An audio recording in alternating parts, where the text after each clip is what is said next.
In a burlesque training college. A burlesque? Wait, we can join a burlesque show? Yeah, fees are low. Staff of professors.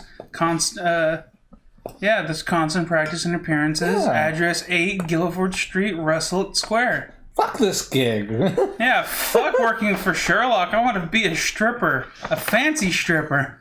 A fancy stripper indeed. A fancy stripper that knows a lot of gymnastics and various other skills in order to pull off stripping in a very high performance fashion.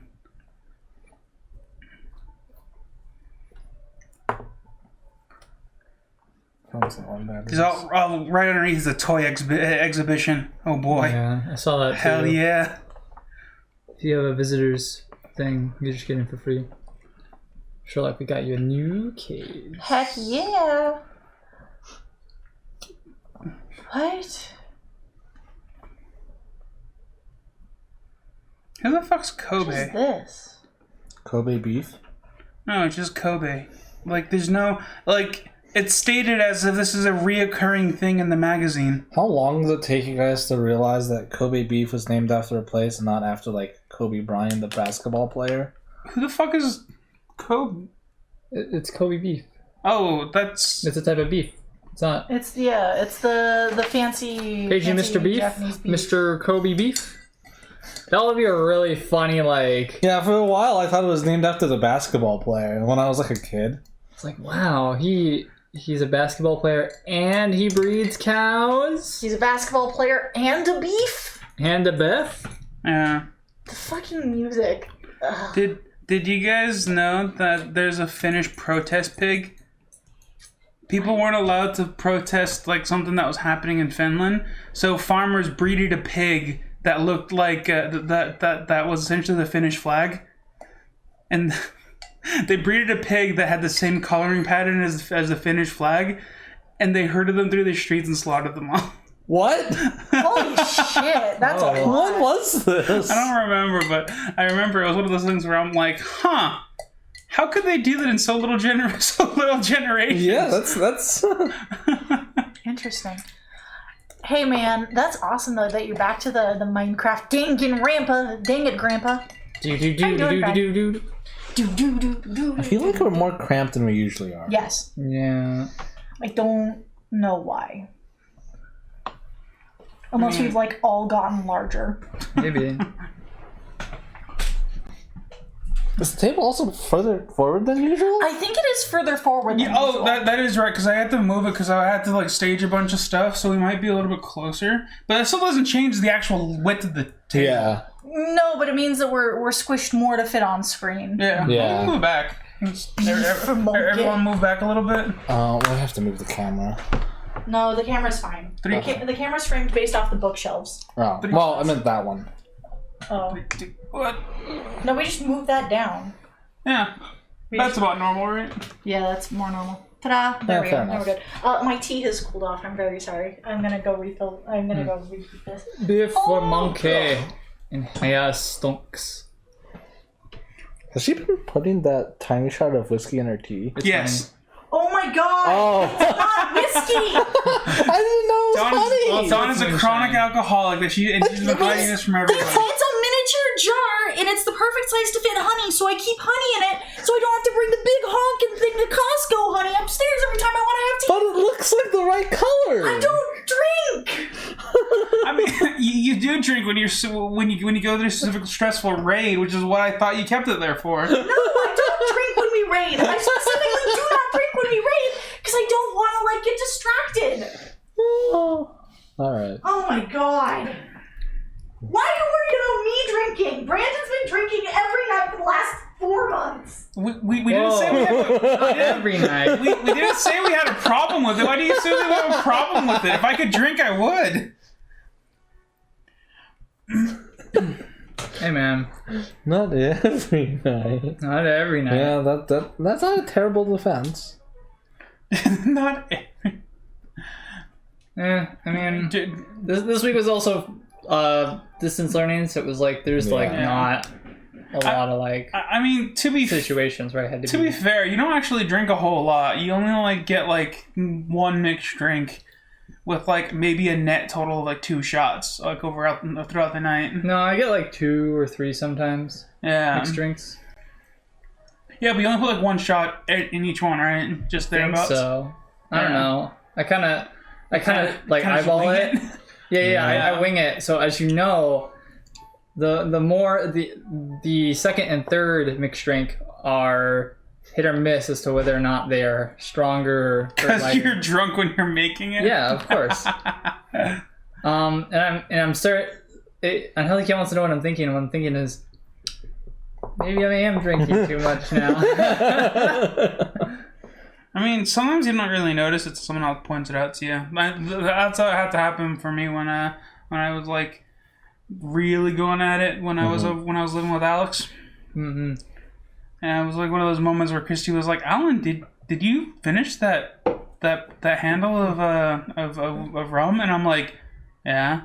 And she's like, "You got that like 3 days ago, didn't you?" And I'm like, "Yeah." Dang. And she was like, "Oh, okay." And then I was like, "Okay." And then I realized that like I was buying like 4 bottles every time I went to the store.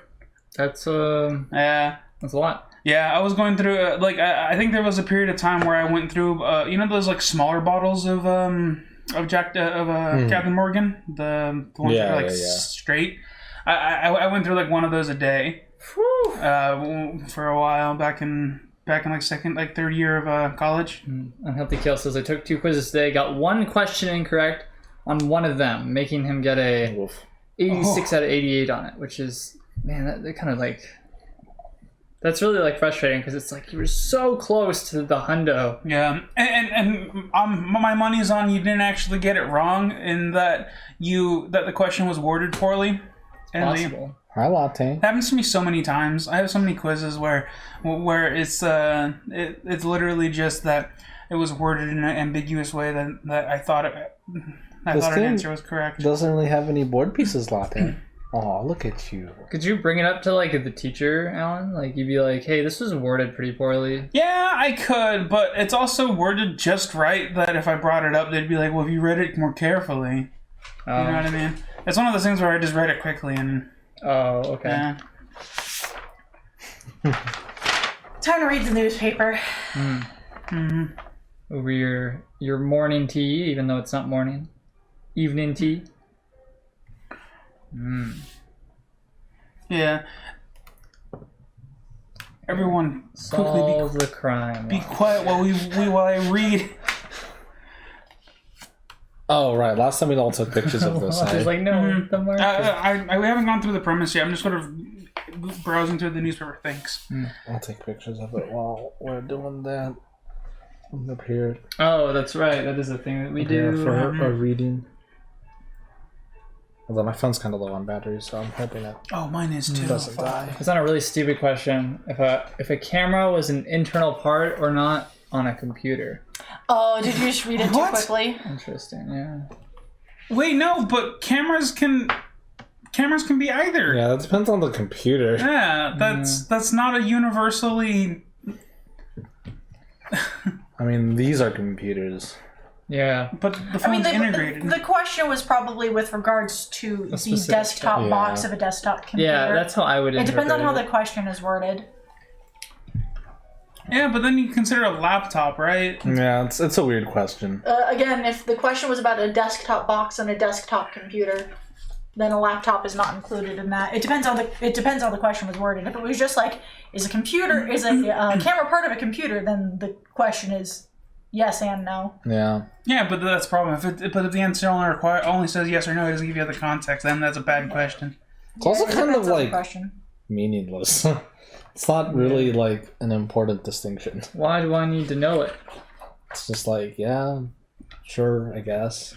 I mean, sometimes professors do add questions like that just so that way they know that they read the content, because that's what a lot of my classes do. They have a really hyper specific question that's addressed in like 2 seconds of a video, or like 1 sentence like at the end in the middle of a paragraph about something entirely different.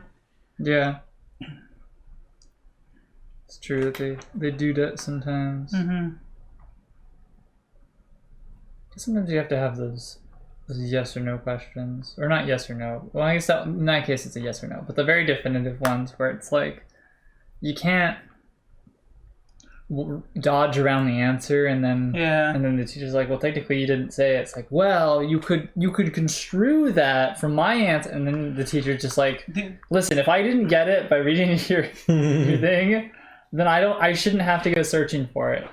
I think the line for me is if it wasn't covered in the material given, if it wasn't explicitly like one of those weird things that was someone said in the middle of a video, it's like, and a camera's not technically part of the computer, and then that would be like, okay, fine, yeah, the content said explicitly that is the answer, even though me as a person, that pianist is going fucking nuts. Yeah. They're going bonkers right now. What is... Hello? Fucking scared, so that's why. It's blowing up. Jesus.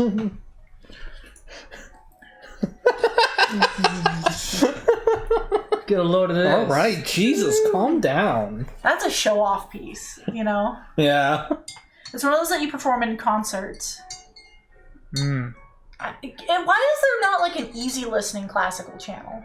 Hi, Kat. That's my tea. No, Kat, it's not your you start breaking down genres, it starts getting pretty overwhelming pretty quickly. Yeah. You guys gonna take pictures of this? I have done so. I have not. I'm still looking at I'll tell you, is your paw dirty? What is that? Oh, you're right, it is. Been digging around? Oh no, she fucking jumped on my art piece and she knocked over my charcoal thing and threw it. She like flung it all the way across the room. And she like ran off, and I'm like, oh, damn it, because I was practicing, and she just decided to go exploring on my art station. Mate. In the fine print, retraction. In yesterday's paper, we mistakenly reported Jess Fire had died. He is alive and well. Our apologies. Just Fire? Jess Fire. Oh, Jess. Jessfyer. Well, latte. Now, I'm actually going to put like a pin in this as something that might come back later. Oh, really? Yeah. It could be a throwaway, but like... It's a pretty funny throwaway, though. Yeah. Latte. It's just like pencil charcoal. It's like probably fine, but... Yeah. I have been meaning to give her a bath soonish. It's a charcoal stick. Yeah. Firmly grasp it, latte. It's not like just regular old graphite. It's... Still, it's like not going to be something Excited Foxy says, I like the purple shirt. That's not going to be something that's like super toxic to her. And At least I don't think. I can only assume that's directed at Dawn because I'm not wearing purple, and I don't know. I do have a purple shirt at some point, but not wearing it now. It's not for me. Get. Wow. Thank you. Hello, Excited Foxy. How are you doing today? I like my purple shirt too. It is very cozy. Although, I think it might be a little too warm in here for me to wear a sweater. I can turn the fan on. It really starts toasting up. Oh yeah, we we usually keep that light off too. Unhealthy chaos. Oh yeah, you're right. The question specifically asked, a camera is an internal part of a computer. True or false? I think it might also depend on your definition of internal, because technically it's still a peripheral. Yeah. It's a weird question. Yeah. Well, I guess my thought process is, even in a laptop, a monitor is considered a peripheral, even though it's part of the computer. Mm-hmm. Yeah. So I that's. But then you start getting into the weird like gray zones of storage devices, and then you also get into like, external things that have been integrated to be internal. Yeah, it definitely depends on like the context of the learning and stuff. Yeah. That's a kind of a poorly worded question. Yeah, like the Elgato capture card is technically an internal part, but it has an external counterpart that exists. Yeah, it could be either. This is definitely going to come back at some point. Little Egypt. Little Egypt is a dancer whose name is actually Hatasu Askith. I can't say it properly. Supposedly she is Egyptian and/or Syrian. But the reason that I bring this up is because this is a perfect example of like weirdly uncomfortable writing. Little Egypt stepped out of the measure while all men looked on with open-mouthed astonishment. Louder and fonder banged the piano more and more rapidly. The abdominal muscles of the dancer twitched. Her eyes gleamed with the excitement of it all, and her bosom heaved with tantalizing irregularity. With a crash of chords, the dance ceased, and the men were left with silence broken only by long, drawn-out sighs from a couple of the gentlemen. What the fuck? What? Is the newspaper? Hey, Jared, how's it going? Hi, Jared. How do you say, This fucking newspaper writing's getting real, like... Saucy. Yeah. Fucking aspiring fan fiction writer publishing a newspaper. Yeah, check the ads on the next one. Just an aspiring author, not even an aspiring fan fiction author. One thing that I found interesting in this was actually the lost ship. So the telegram from Dunkirk says the British steamer Talisman, bound for London, took to ground on Saturday night in the outer harbor after colliding with a jetty. It's not lost though. They know where it is. No, yeah. I haven't had the chance to read that. Yeah. Also, like big things that influence a lot of people, such as the sister of the Empress of Germany announcing their engagement to the Prince Leopold of Prussia. Yeah, there's a lot of engagements. There's a lot of French influence in the new one. I know. No. Technically, Dawn's newspaper is from the previous case. Alan's is from this case. Yeah. Dawn's just reviewing. They take place along the same timeline, and that one's just yesterday's newspaper. Well, it's a few months ago. Yeah. A few months ago. But they can. The rules do specifically say that you can read these at any time, which leads me to believe that they could be important. So I'm not necessarily reading them specifically for today, although it could be important. But I will point out, I don't know anything. We haven't read the beginning part. I haven't read the current newspaper. Cholera has broken out in Rome, according to this one. So that could become important later on, like with an unexplained death, and then being able to be like, they were just sick instead of a murder or something like that. That's the sort of thing that they would throw at us. How are you doing today, Jared? I hope you're doing well. How is everyone doing today? I thought I smelled smoke. But it went away pretty quickly. I've just been... I'll go check downstairs just in case. Okay. Did it smell like smoke or burnt toast? Because one of those is a fire and the other one's a stroke. Both concerning. Occasionally the prior newspapers are necessary. Just keep in mind the time span. Yeah. I just wanted to review this, and I haven't had the chance to get to that one yet, so figured I would do something useful in the meantime. The black shit, yeah. Doing okay, a lot of news. Becoming an uncle. Congratulations are in due, I assume? Yes, you did a good job because one of your siblings decided to have a child. Well, congratulations doesn't mean that the congratulations is different than saying good job. Good job. Good job on being an uncle. I mean, that's how I felt whenever people were like, "Oh, congratulations!" When my sister had her kid, I'm like, I didn't do shit. Congratulations. It's true. You might be. Congratulations just means that you are sharing in somebody's happiness with something. You're just saying like it's like co-celebrates. Yeah. So, you know, or it's I get the sentiment, but still the implication of being like congratulated on me doing something I'm like, hey, yay. I'm pretty positive that I'm an uncle. Yeah? But I assume congratulations are in order. I know that some situations, like, people are not like, oh, newspaper, stop it.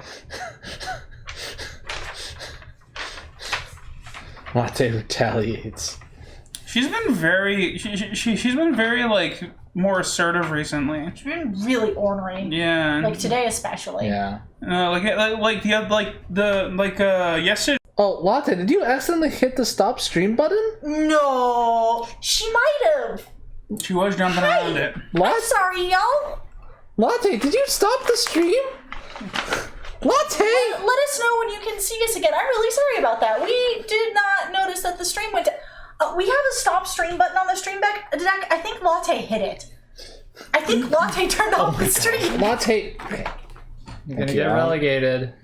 Yeah, just take her off the table for now. You've done it to yourself. You want to try to like spread it out between the two of us and see if we can't like... Yeah, that's what me and Amber did. Put Oh, I Robert have was just saying. No, he didn't read it. he gave up. It was right here the whole time. I have a hard time reading like this. I never lifted it up, What do you mean? and it was right here the entire time. And he was just like, "Oh, I gotta take a picture of this." Oh, that's you. I'm sorry. I thought I kicked the cat for a moment, and then like I got hit back, and I'm like, "What the fuck?"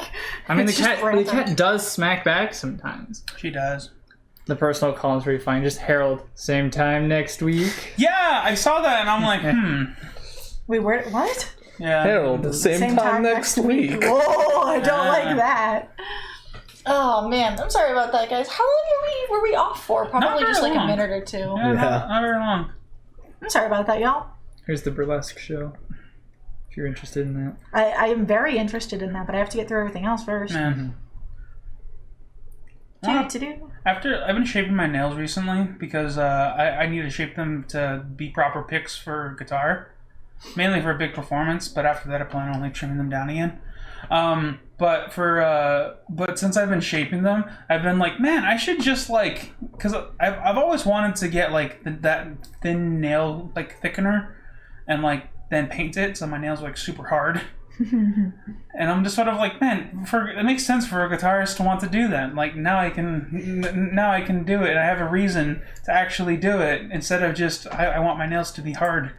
Use like you should get a they're like things that you can get that like naturally strengthen your nails. Yeah. Like normal polish though will like as it flakes off will peel off your nail. Yeah. You can also take vitamin D supplements. Vitamin D supplements. You know, that's probably one of the reasons why my nails are so thin and flimsy, because I don't really get a lot of sun. But yeah, look at that. I don't know if you can see it, but my nails are actually pretty sharp because I'm practicing a flamenco piece, and these guys have been hearing me practice it.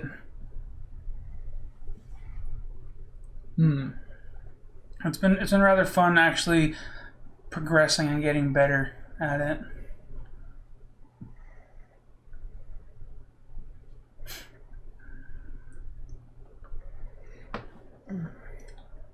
Recreational Evening Schools Association.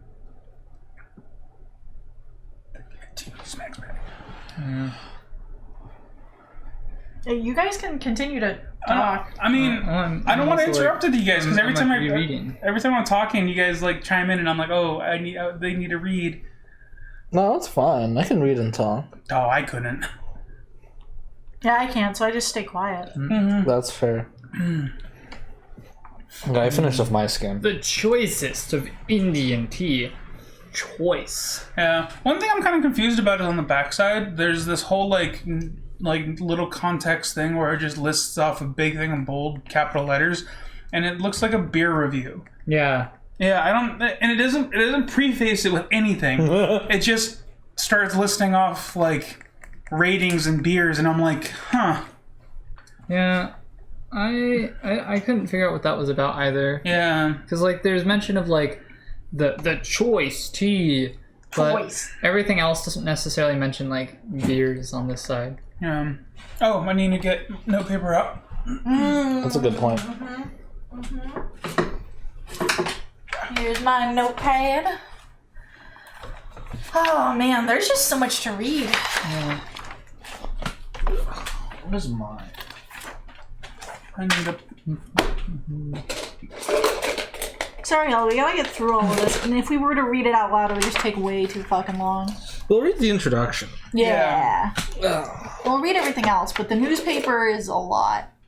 Yeah. Me and Brandon started reading it before stream, but it just took us a while to get through it. Yeah.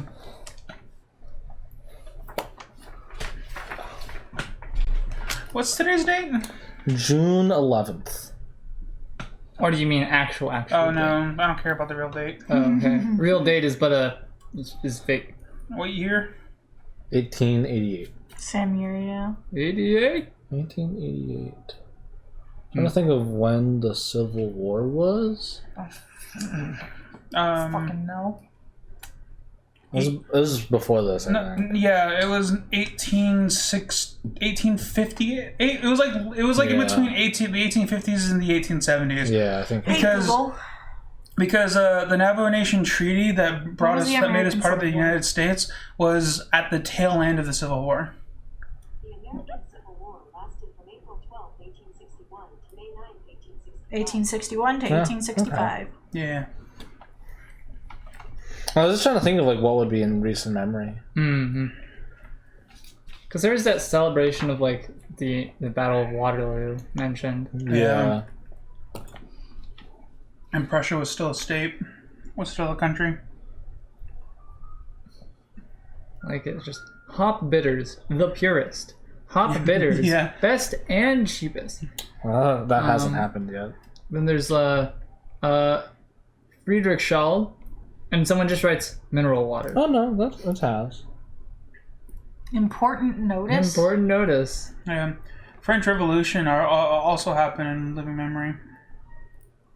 Yeah, there's a recent conflict in South Africa. In one of the colonies? Yeah. Sir Henry Thompson, FRC says, I know nothing equal to Friedrich Schall. Right, because that's the war that the first Boer War is the war that Watson fought in originally. Because in all of the adaptations, he's a soldier of some kind. Yeah. And often often displayed with a limp. Yeah. I don't know. Is that in the source material, or is it just sort of what liberty they take in the cinema versions? I don't remember it being in the books. I don't recall it either, and but I read them a long time ago. Yeah. I know he walked with a cane, but I don't know if that was for fashion or not. Who are we talking about? Watson being wounded, like having an actual limp. Yes, he was wounded in war. Yeah, That okay. is, yeah. Yeah. Because I know for I don't know if he had a cane originally, but Because I know for Sherlock, they since it was modern, they changed it so that he fought in like Afghanistan, I think. yeah, in the modern one. Was it Afghanistan? No, I think it It was. was either Iraq or Afghanistan. Yeah, I think it was Iraq. 'cause- I think it was Afghanistan. Well, I think it was Afghanistan because the problem is Sherlock says one of them and Watson corrects him to the other. Yeah. So they both happen in the same conversation, so I'm not sure off the top of my head. Was our weeks? Busy. Mine was kind of a break week, but I mean it was busy. No. But I say it was kind of a break week because I wasn't in person. I was Monday, and then they were like, "Hey guys, we got another outbreak. I know we just had an outbreak, but we have another one. Hey, So guys, we're gonna go to offline so no one else gets sick, and then Again. immediately go on like in person, and then hope no one gets sick. Yes." And it's been on and off, and it's just been like, we're getting a lot asked of us, which is like kind of frustrating because it's like, hey guys, can you set up like a packet worth of 4 days worth of work? Oh yes, great. You have 2 hours. What? They literally That gave was my them Monday. 2 hours. Also, you're teaching while you're making these, so it's not focused work. So good luck. So Oh no, Jared DM. I was talking about the modern day Yeah. BBC show. Yeah. Because in that one, he was wounded in that battle in Africa. What's even back there? Hurt a muscle. Oh, it's James table. chat's coming. whoa, hello. Thank you very Hi. much, friend. Hello. How are y'all doing today? Is Blankybot's down right now? No. Can I'll turn you him turn on. him back on? Hello, thank you so much for the raid. Hello. James chat. Hi. Hello, thank you very much. What were you up to today, friend? We will give you. I want to give you a shout out, but our bot is being a dingus right Minion's now. having a hard time typing. Ready! Rice. Ready! Nice. What were you up to today, friend? Were you doing some? Were you playing Villainous today? Were you playing a Vichy game? What were you up to, friend? I hope you're doing well. Oh my gosh, the music. We have the classical channel on right now, and the volume has been just all over the place. Yeah, they today. don't put an equalizer on that shit, so it just like goes all over the place. Yeah. Pokemon Monopoly, followed by Stardew. Nice. We played Stardew on Wednesday. That was fun as hell. Yeah, we've been running through a save file. I've been going through my own save file right now, trying to get through the update, the new content. Yeah, you mentioned that you got to the new content and you were confused. Yeah, because it's not very self-explanatory, and I just feel really pressured to go fast. Yeah. I think I'm just doing the wrong thing. I really do think I'm just doing the wrong thing. I looked it up, and I still can't figure it out. That's cool. How is Pokemon Monopoly? That's very interesting. I didn't know that there was a Pokemon Monopoly. Let me see. Monopoly makes a bunch of versions of everything. I was looking up eBay from 1999. It was super fun. Oh, dang. That's pretty... Thank you, butts up now. That's, yeah. Dang, that's kind of a relic, though. Yeah. That's really cool. Those older Monopoly games are always interesting, but it's still Monopoly. Yeah, it's not like Monopoly changes. Mint condition. Oh, amazing. That's super cool. Did you play it on your own, or did you find a way to have like chat integration where others were participating, or were you playing it with other people? Now I'm very, very curious. Chef's kiss. Excellent. For those of you who are hanging out in our channel and you don't know James Chats James Chats is a great dude. Highly recommend checking him out. He does a lot of Disney Villainous, which is really cool. Which is a tabletop game, and he has like a tabletop card game that he does a lot of chat integration with. It's really, really neat. You should check him out. Please do if you haven't already. And if you're just joining us, hello, welcome. We are Blanket Term. There's 4 of us, 3 of us. Sorry. No, you're fine. And we're going to be playing some Sherlock Holmes Consulting Detective today. Can you grab the box from behind you? Yeah. Well, random. We're still getting started. Monopoly chat integration is a big win for everyone. Nice. Villainous is the pick of the game on the channel. Interesting. Really cool. One of the articles I like in the newspaper for this case is just teeth, period. Yeah. Automatic self-adjusting suction specialties. Is it for dentures? Perfectly painless manipulation, no wires, springs, or ligatures. They simply typify nature. I think it's some kind of braces alternative, because it's some kind of manipulation. Oh, yeah, manipulation. So I think they just take like a vacuum cleaner. I think it's for dentures, because like beforehand they would have had to like wire them in, wouldn't they? Manipulation probably refers to like opening your mouth. Yeah. Oh. Jared says it's for dentures. Oh, is it dentures? Oh, okay. Yes, this is the first time we've played it. Highly recommended. Super highly recommended. This is a lot of fun. We're only on the second one right now. Braces weren't really a thing. Yeah, that makes sense. Yeah. It's really, really cool. Let me show off real fast, spoiler free, I promise you, everything that we got here. Let me just swap over. Sorry, I had to remove, normally have the stream deck here and I can push buttons, but Latte turned off the stream while it was on the table.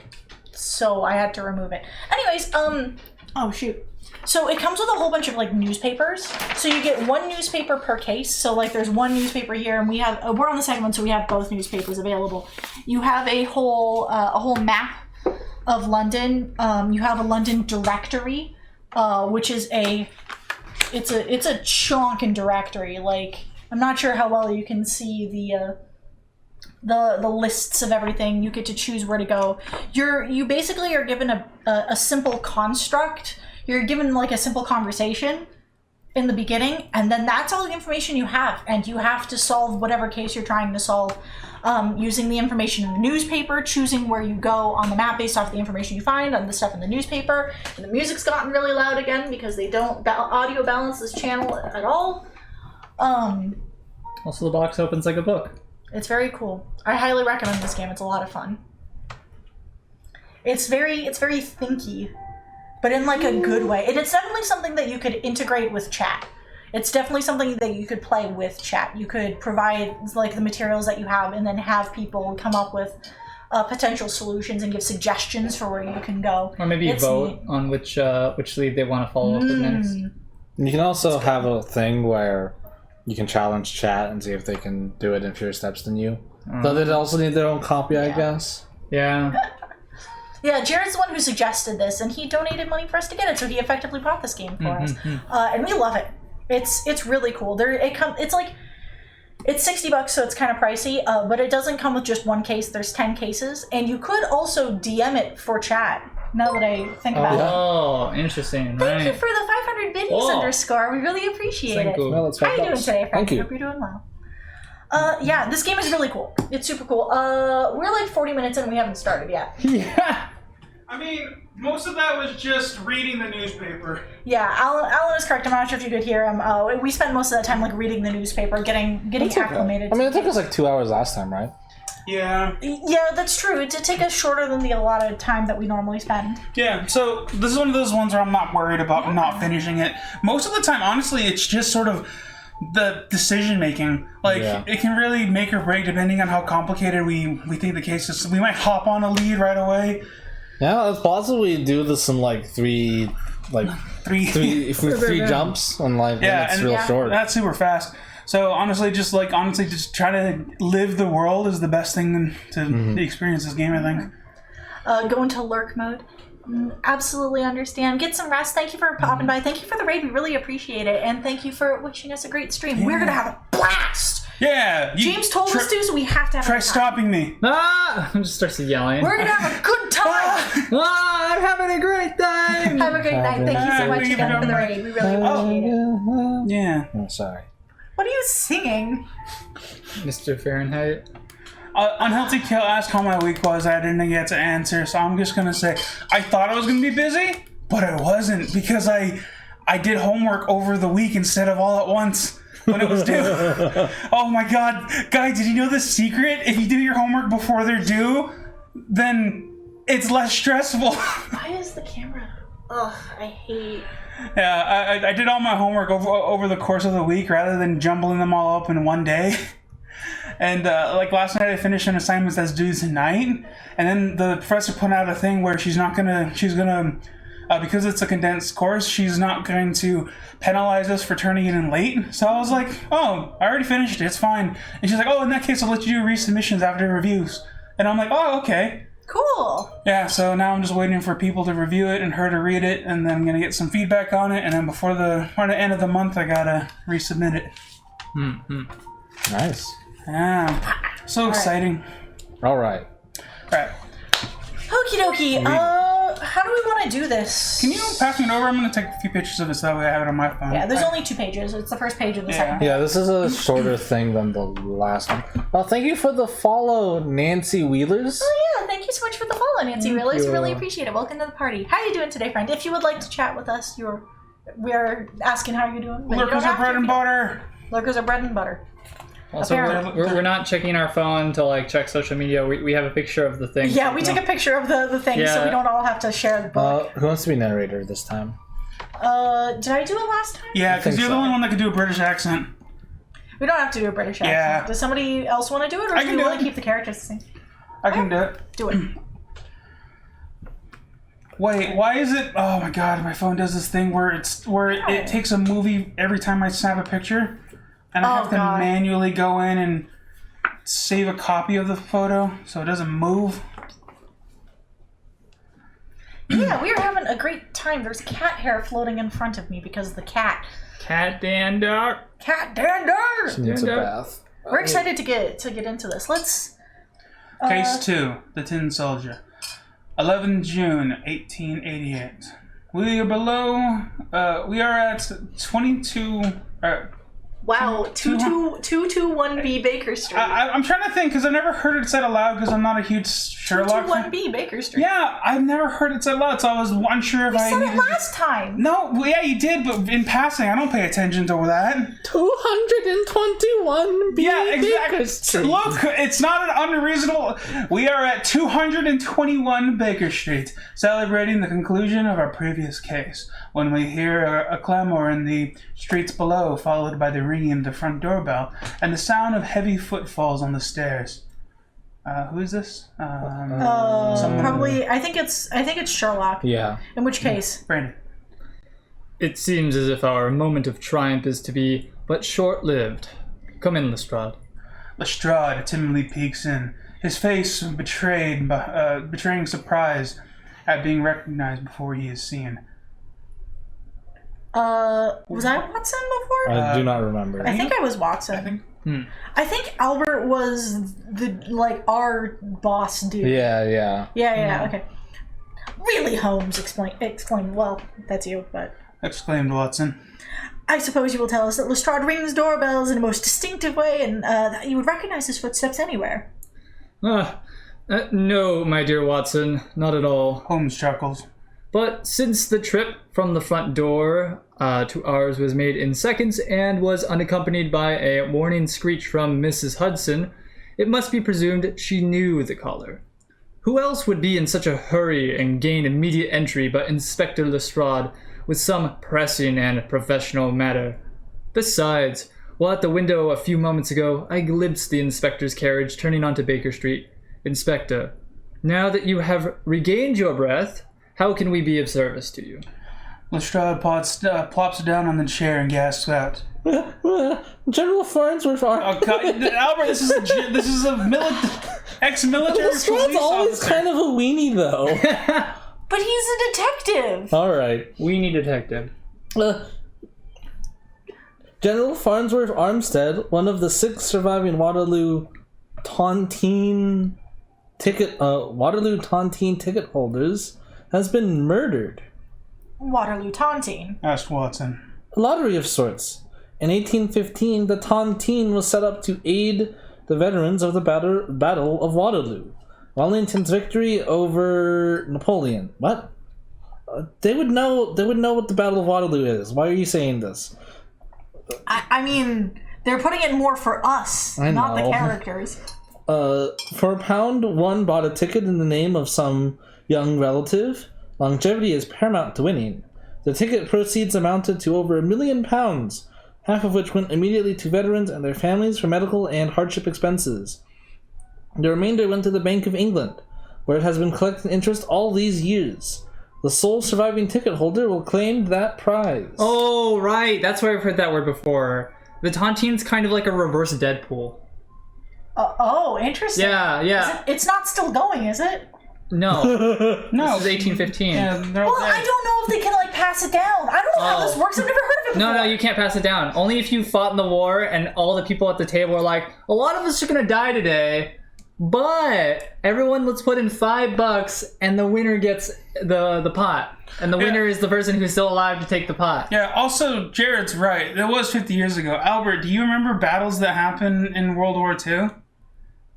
Or I in mean, Vietnam? a famous battle, though? They're not all famous until like they're reviewed and later on. Like Battle of Waterloo is popular now because historians wrote about it like a bunch, not because it was popular at the time. No, it was huge. It was massive. It was like... Albert, do you have any idea how This many doesn't big... matter. Albert, how many wars in Afghanistan can you recall? Anyway, we already Yes. have a motive. Is if one of the guys who was remaining was murdered, that's one less person who is competing for the prize money. Anyway, Which is kind of okay. Anyway. We were at... Who are the survivors? Watson Yeah. Okay. A king's ransom, certainly. exclaims Watson. Who are the surviving ticket holders? I guess this is Lestrade? Yeah. The oldest is Captain Robert Jorgens, I think. Yeah, Captain Robert Jorgens, 82. Then Anita and Claire Thomas, twins, 80 years old. William Rowland, age 79. Peter Dudley, 77. And General Armstead was the youngest at 74. The Times is sponsoring some big to-do involving the Tontine survivors on the 18th. Says Holmes. Why is... Oh. I guess this would be Watson. Sorry, I'm taking notes. No, Giving you half a second. this would... Could be anyone. Other than Holmes, probably. No. It's the general again because this is how it works. It alternates when it doesn't say who changes. I guess. The last person to speak was Lestrade's not a Lestrade. general. Why is the name Armstead familiar?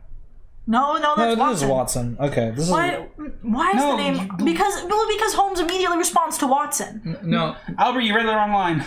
No, that was... that's right. A Waterloo anniversary banquet at the Langham Hotel. Oh, weird. This is very confusing. This is why you write who's talking. Whatever. Why is the name Armstead familiar? Perhaps, Watson, you are thinking of the General's book, Treasures of the Conquerors. Says Holmes. He was a noted art collector, I believe. That's Lestrade. Indeed he was, Mr. Holmes. Says Lestrade. I think that's continue. Who the fuck wrote this entry? The other one didn't have this problem. Yeah. Let's continue to be Lestrade. He was interested in valuables which... He was interested in valuables at one time belonged to which at one time belonged to famous military men. The book traced the history of various objects and how they passed from collector to collector. Quite a sensation it was, if you know what I mean. At the time of his death, he was working on a revised edition for his publisher, Norgate and Company. It was to contain an entirely new chapter on a fabulous diamond called the Polar Star, which at one point belonged to Joseph Bonaparte, Napoleon's brother. The general had new information which traced the gem to its present owner. What do you think, Holmes? I think, Inspector, but you should tell us the circumstances of the general's death. Says Holmes. At 10 o'clock this morning, the general's valet and former Batman. What is Batman?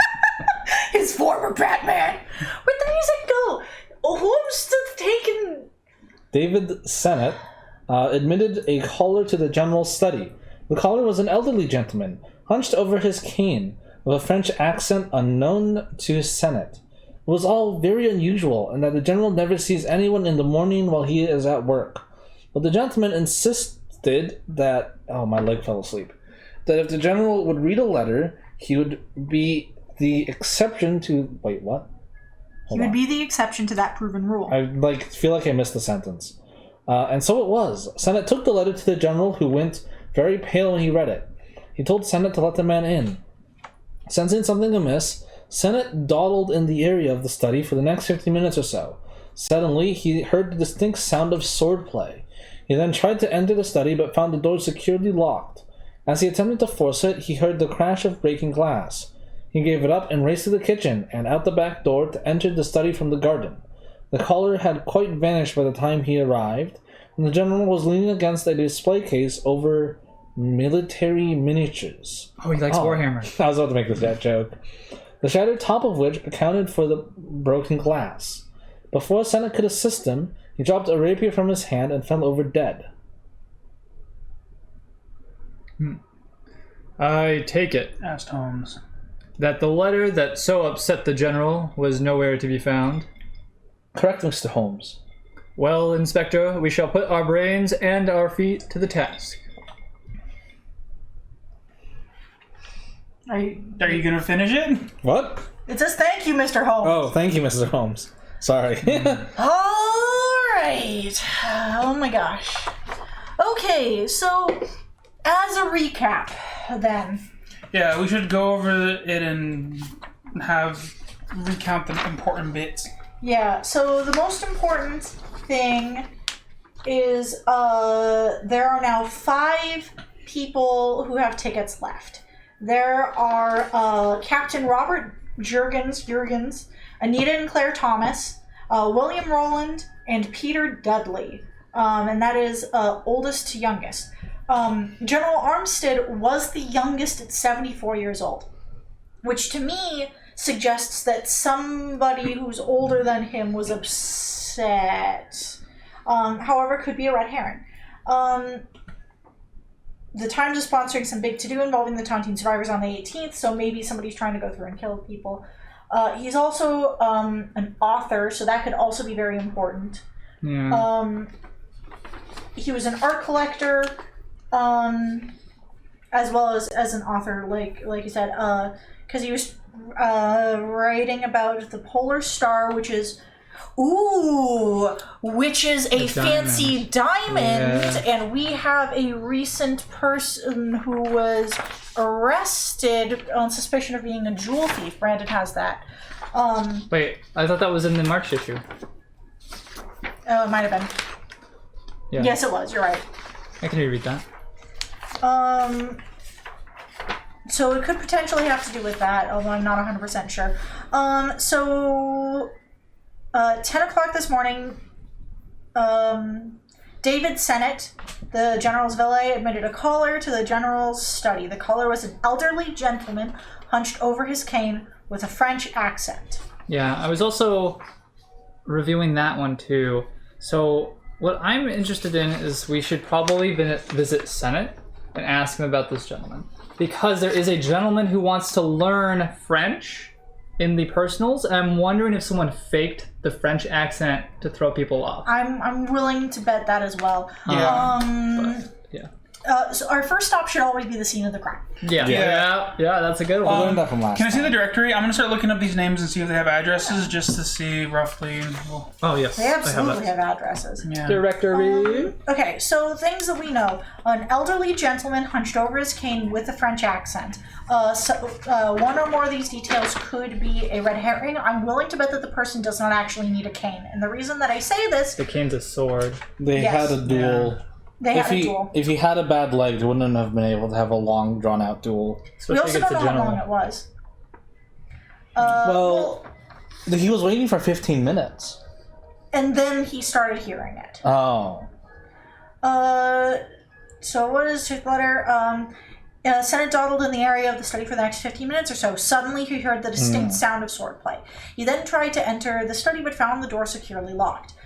So this was clearly somebody that the general knew Yeah, the letter. in some capacity enough to not trust Senate not to bother them unless the person locked the door behind him. When he Yeah, I feel like that's more likely. I heard the crash of breaking glass, ran out to the enter the city from the garden. Color had vanished. The broken glass was the miniatures display. Yeah, so we need to find out what cause of death was. Yeah. So yeah, definitely the scene of crime. Yeah, which means that we need to go to Armstead's house. Oh, Cool. sorry. I'm No, looking for this the. is Where's the diamond? Oh, we need to Oh, decide the who first- goes It's first. should be. Oh, yeah, it's how do around, we determine around who goes here. first? I think it was random, It but must be on the other side. Sorry. yeah. Oh, it was the person after the narrator. Somebody narrates, and then the next person goes. Because I Oh, narrated yeah. and Brandon went first. Yeah. Okay, so it'd be you. Well, I'm going to take us to the scene of the crime because we have to go Yeah, there. it should be. Yeah, it's on the other side. It's on the back. The bride. There's two back to back. The suspected thief found strangled, and then the devised diamond never Yeah, found. we got a smalls or a small, and then we have some other dude. Oh yeah, Matt Cook is Cook. Yeah. Let's see if there's anything in this. The Waterloo anniversary. Yeah, like I was saying, there's Yeah. a lot of like French influence on Langren this. Hotel on the 18th that was mentioned by Holmes. The hotel's also Yeah. probably has an address, but I don't think we need to go there until we know that's definitively part of it. But Holmes Yeah. mentioned it, which makes it noteworthy. Yeah. We do first need to go to the scene of the crime, though. That is where we're going. So, whenever you're ready to look up the address. Oh, yeah, I thought it gave us the address. It didn't. No, So we're looking for his Armstead. office? Armstead, yeah. General Armstead? Was Yeah, it that's in where his he was home? killed. Yeah. Oh, I thought it was the office. No, it was the study of his I home. mean, he's probably retired. Yeah, the man's like 77. He probably doesn't Yeah, I have a guess job. you're right. Armstead. He was an author. Yeah, admitted the caller to the dude's study, and he entered the study from the garden. So it's. I mean, his residence is the only place that we know of. 27 Northwest. Okie dokie. General Armstead. He's 25. Oh, does it just say General Armstead? No, this is General Farnsworth Armstead. His first name is Farnsworth. Yes. You said Good news, 27? everyone. Where the can I have the 27 expo? Northwest. Expo markers. Where do we start off again? Here it Oh, is. started off on home in the Yeah, but where is it on the map? Does Check anyone the remember? back of the rule book. somewhere right here. I thought it was the other side for some reason. No, I remember it's in that quarter. This is really. Can I use the black one or the blue one? So we're starting off by going over there. Can you guys even see that? Probably not, but you'll be able to see it more when we flip around. Cool beans. We can zoom in on the camera, can't we? Yeah, we can. Not much further though, because Yeah, you're right. It's more or less all of it. yeah. That's fine. It's 42 Northwest. Oh, here's Baker. Oh, there Oh, it is. there, yeah. Yep, it's in red. It's Because like, wow, Baker Street. So this is our pathing. We're going over here. Cool. 27 northwest. Let's see what we got. That's southeast, not northwest. That's southwest. Why would you start with the souths? Why wouldn't you go in alphabetical order? Okay, what number, 27? Yeah. At the Armstead home, we find that the police have cordoned off the premises, and it is only after mentioning Inspector Lestrade's name in a loud and indignant tone that we are able to gain admittance. We pass into a large foyer which houses some of the General's art collection. On one pedestal is an alabaster vase. The card states that it once belonged to Alexander the Great, given to him in tribute by an Egyptian prince. In a glass-encased, enclosed niche is a jade necklace, once owned by Augustus Caesar's wife, Livia. In all, there were some 15 objects in the foyer, none of which appear to have been disturbed. At the study door, we are met by the General's valet and former Batman. David Sennett. I request that whoever voices Sennett voices him as Batman. We judge him to be the General's contemporary, that is, in his 70s, more by his white hair and weathered face than by any deterioration of his physique. He is, in fact, slim and athletically built. One has no problem imagining that his uniform of 40 years ago still fits him perfectly. Interesting. Ramrod stiff, only his eyes betray any emotion, and they are quite red as if from weeping. He readily agrees to conduct us on a tour of the premises. The study is a very large room devoid of furniture, save for the desk at the opposite end of the room. To our right, between two bookcases, is a glass-enclosed display, the top of which has been shattered. In the glass case is a diorama of some 200 military figurines. 200 Warhammer figures. Hanging on the wall above are flags, sabers, hussars, police, and other military equipage. Just right here. Yeah. The General called this. Oh, right. This is. He's Batman. The General called this his Waterloo Wall. That's not Batman. I could do it. All right. Let me add a coach. The General called that this is his Waterloo Wall. Explain, Sennett. These are the mementos of that great battle. And of course, the Tontine ticket. The ticket, a large certificate really, is framed and hanging at about eye level, among other paraphernalia. I'm gonna voice the rest of him because holy shit, this is long. Oof. Oh no, I didn't realize how long this was. This is where I found the General, says Sennett, leaning over the diorama. He must have smashed the glass with the pommel of his rapier. What does the diorama represent? Why would he smash the glass with the pommel of his rapier? Because he got pushed against it, maybe. Yeah, if he braces himself like that, I guess. Not really. I think that we need to get more details on the way his body's laid out for us to make that assumption. Yeah. It is a depiction of the great British charge which swept the French from the field at Waterloo.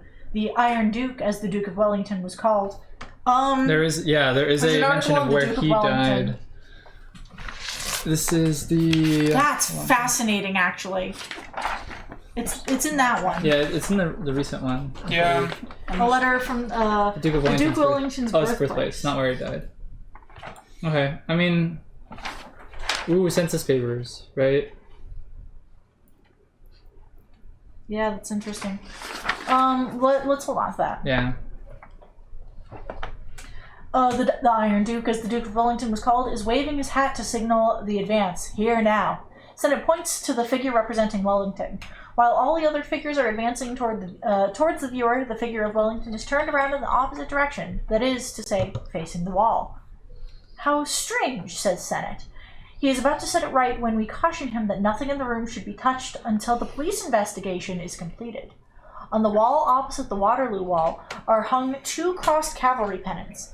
Below them, at man's height, is a single rapier. There is dust pattern on the wall which crosses it, indicating a missing twin. It was the rapier that the General had, explained Sennett. So he was ambushed and pulled the rapier off of his wall to defend himself. A chair normally placed by the desk... That was me aside, not the article, sorry. Yeah.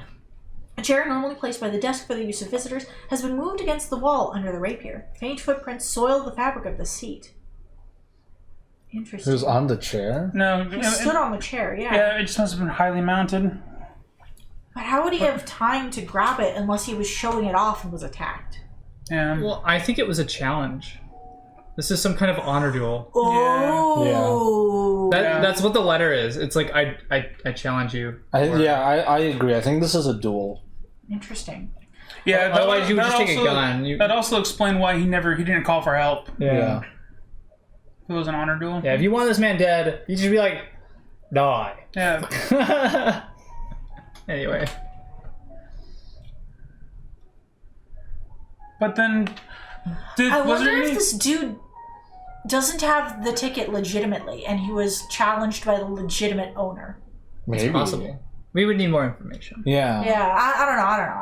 Not only that, That's not an unreasonable speculation. not only that, but there's also this situation of the faux French guy wasn't their contemporary. Like, he's not old 70-year-old guy, right? Yeah, he was. He was. He was? He was Oh, old. okay. He was an old dude who was hunched over using a cane. Okay. Supposedly, according to Senate. Sorry, we're only like halfway through, maybe. Oh, the music has gotten loud again. This is the juicy information I need to know. Got it. Yeah. Okie dokie. Several handwritten pages, which represented the revisions of his book, Treasures of the Conquerors, are strewn on top of the general's desk. Senate tells us that the general was working on it when the visitor arrived. These particular pages deal with the history of the gem, the Polar Star. It traces its ownership from Napoleon's brother up to a Russian, Count Rostov, who acquired it in the year 1872, from whom it was stolen in 1887. Next to the manuscript is a letter from Pierre Martin. Why do I recognize that name? Martin? Say it again. Pierre Martin. Can you spell it? Pierrematin. I'll look around. Why do I recognize that name? I had to have seen it in something. It simply states that he is prepared to divulge the name of the present owner of the gem for the agreed upon fee. Information and money are to be traded at the Bridge House Hotel at 10 a.m. on the 12th. What's today's date? 11th is tomorrow. Interesting. Also of interest is a notation under the general's appointment book for the day of the murder, 1 p.m., French Embassy. Oh. The general was to meet with an old friend, Jean-Paul Girard, says Senate. Monsieur Girard was an instructor at the École Militaire. Yeah. When the general was sent to France in 1848. Were you with the general in France? Oh, yes. I've been with the general almost 45 years. Finally, there is a small framed photograph of a stern-looking woman. That's the late Mrs. Armstead, says Senate. We detect a note of hostility in Senate's tone and inquire about it. Well, sir, you might say that Mrs. Armstead and I never quite got on. You might say that Mrs. Armstead did not get on with anyone, including the general. Theirs was not a love match? No, sir. Lord Fitch was in danger of having a spinster daughter on his hands, and the general, well, sir, he saw it as a way of a social and career advancement. It was an arrangement, nothing more. But surely something between them must have developed. Why else would the general keep her picture on his desk? Actually, it was placed there to tweak Mrs. Armstead's brother, the present Lord Fitch. You see, a good deal of Mrs. Armstead's wealth, and so the general's, was in stock in various companies. Her brother also holds stock in those companies, whether they liked it or not, and believe me, they did not. Lord Fitch and the general were in business together. Lord Fitch was to see the general this morning, but he never arrived. Normally, the picture resides in the lower left-hand drawer. What? Wait. It's there to keep up appearances with the brother, so the brother doesn't cut them out. so Yeah, but why did the brother not show up? Oh, yeah, I don't know. Yeah, that's weird. Going back to this morning, would you describe the color for us? He was a short old man. He wore a black cape and carried a carpet bag. Oh, he was walking with a cane. He didn't give a name? No, he simply asked to see the general and presented a letter which he intimated that the general would want to see. You didn't see the contents of the letter? No, but the envelope was yellowed with age, and it was addressed to in a very graceful hand to Captain Armstead, 12th Hussars, the general's old regiment. When he read it, he went very pale. Then in a subdued voice, he asked me to admit the gentleman. When you finally got into the room through these garden doors, the study door was still locked, correct? Yes, that's right. The garden is surrounded by an 8-foot wall, and the only way in or out of the garden is through the house, correct? Yes, either the kitchen door or through these doors. We thank him and leave. There's a lot to digest in this one. Yeah. Yeah, so we know that this guy didn't need the cane, and then we already kind of figured out that it's to hide the sword. Yeah, and I'm willing to bet the accent is fake as well, although not... Well, maybe not. I mean, it's something that Senate didn't recognize, but Senate's been to war in France. Yeah. He also mentioned that he knew the general that is French. So that's to say he has a lot of well-stored history working with the French. Yeah, so the gentleman who wants to learn lessons about French, it could be him. I disagree with that. I think that this person is somebody that they knew from their time in France. Yeah. Yeah, but they didn't recognize and him. not to do with the tontine. It's just some kind of like revenge kill, maybe? Or like honor. What was the French general that he had a meeting with for Jean-Paul Gerard. Nice. Gerade. And it could have something to do with why the Waterloo figurine, like the general, was turned the other way. Like maybe the general is getting more credit than he deserves. And it's like, no, he was a fool. And he got lucky or something. Sorry, give me a second to double check the name of the dude he was supposed to meet. Okay. I haven't found Mateen yet. Why do I recognize that name? This is March. I know. Okay. Oh, here it is. Pierre Mateen. Body of him. Wait. What? He's dead. But He's dead. I knew it. You did. I knew I recognized that name. Well done. And he's also a jewel thief, by the way. So Yeah. But he's super dead. yeah. Wait, found yesterday floating in the Thames. How old is the letter? Because the letter he received. It says that they're supposed to meet tomorrow. What the heck? This is like months old. This letter is either old or his death was faked. Also, Mateen was a citizen of France, by the way. Oh, that's from the one before, right? Yeah. He had apparently been strangled to death. Although Mateen has been detained by. Satisfying newspaper find from the last newspaper. Mm-hmm. I am a goddamn genius. I'm gonna take a sip of my tea and stew in my victory. Oh. Well, apparently the victim was strangled with bare hands, and so someone who was really beefy fucking murked him. Interesting, though. Yeah, the only person I'm seeing with the name remotely similar to the Gerard is Jacquard Roland. Is that not our guy? No, we're looking for Jean-Paul. Well, no, Roland is familiar. That's from, I think he's on the Tontine. William No, Roland. that's William Roland. Last okay. name Roland, yeah. Okay, the Roland is familiar to me. I can't find the one about the... Oh, here it is. Okay. The general was to meet with an old friend, Jean-Paul Gerard. Gerade. Oh, G, not J? Yeah.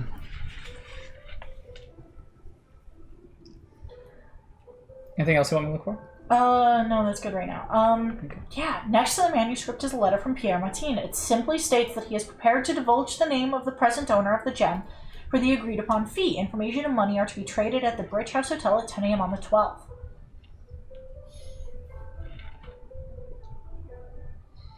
Interesting. Yeah, keep rolling. Yeah, I'm also not seeing anyone with that name, Jean Gerard. Is there anyone with the last name Gerard? Mm-hmm. I'll look around. Gerade. Gerard. Okay, I'll look around. There's Odo Durart, but not. Then he would be at the French embassy. Yeah, I got the address of the French embassy right here. I don't think we should go there though. Yeah. It's too obvious. Yeah. If he was supposed to meet him at 1 p.m., why did he feel the need to come 3 hours prior? Wait, spell Gerard again? It's Gerade. Okay, well here's a different Gerard. It's spelled differently. Jared, yeah. Jared.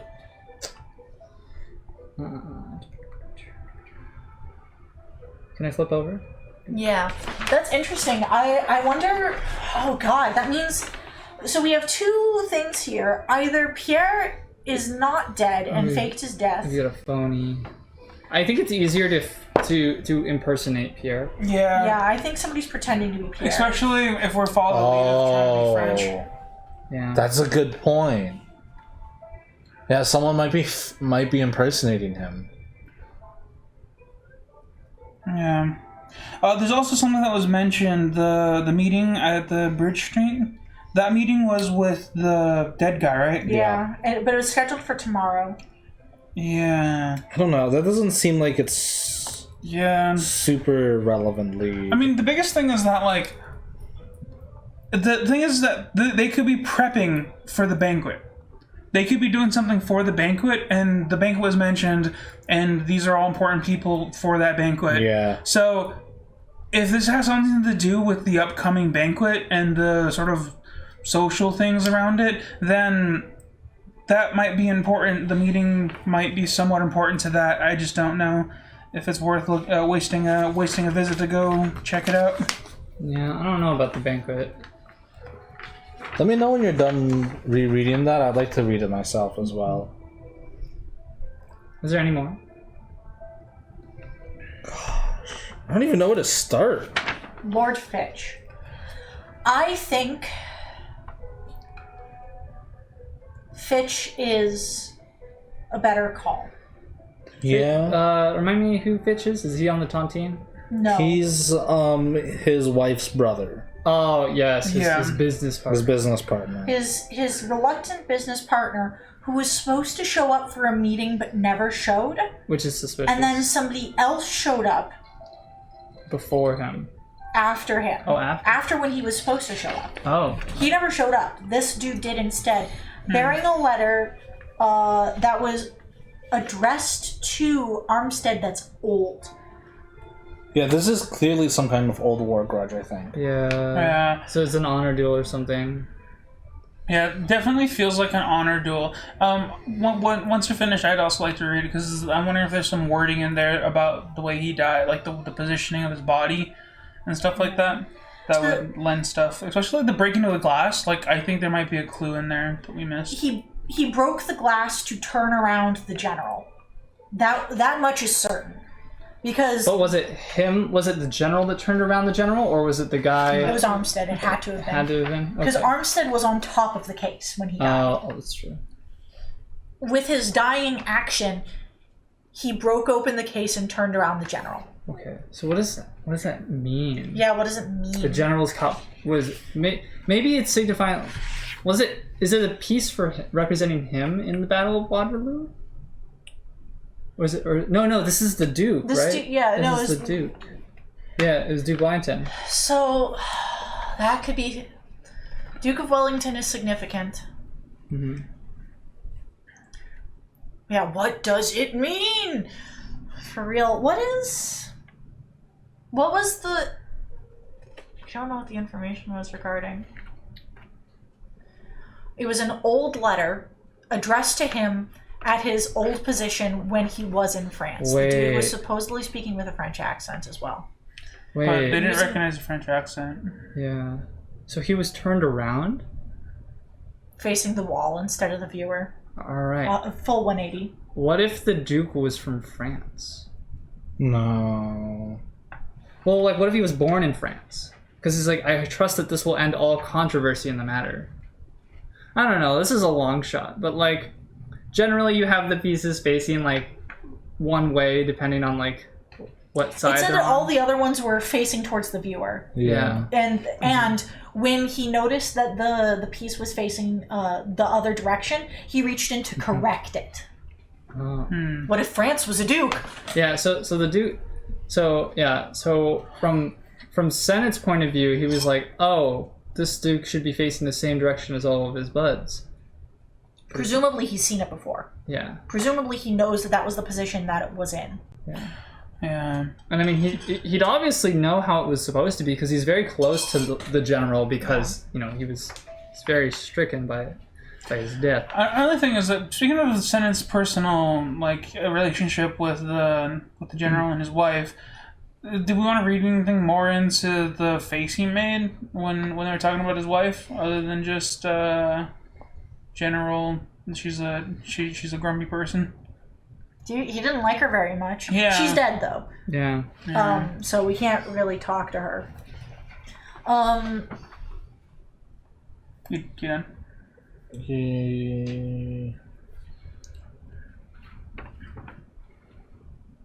I think the I think the talking to different people from the taunt team might be okay, but there's too many to like pinpoint one in particular. I don't think any of them are a suspect. Well, they could know about why this grudge match went on, but or might key into it. But I mean, even if Senate didn't know, then they probably don't know either. Unless Senate's in on it. I don't think he's in on It did mention how physically fit he is despite his old age. And you had mentioned that whoever killed the guy strangled him with his bare hands. Like... Strangled Pierre, the jewel yeah, thief. the jewel thief that was also the person that... How was that guy related to all this again? He's Someone's impersonating him. Yeah, he's the dead jewel thief that he has a letter from. He's the dude he's supposed to meet up with tomorrow, but he's dead. Yeah. Oh, that's right, because he's compiling the Polar Star Diamond history. And the jewel thief will give him information on where it's at. Pierre Mateen said that he would give the information, but Pierre's dead. Yeah, so someone's impersonating him. I don't know if that's important to this mission, but it might be way important later on. I think it's gonna be one of the bonus questions. Oh, yeah. I'm willing to bet that it's not related, and that is going to be one of the bonus questions of why can't the dude meet up with Pierre tomorrow, or like why would this meeting not have gone the way he expected? Or I think that's going to be one of the questions. Because he's already dead. Somebody else was impersonating him. We don't know who though.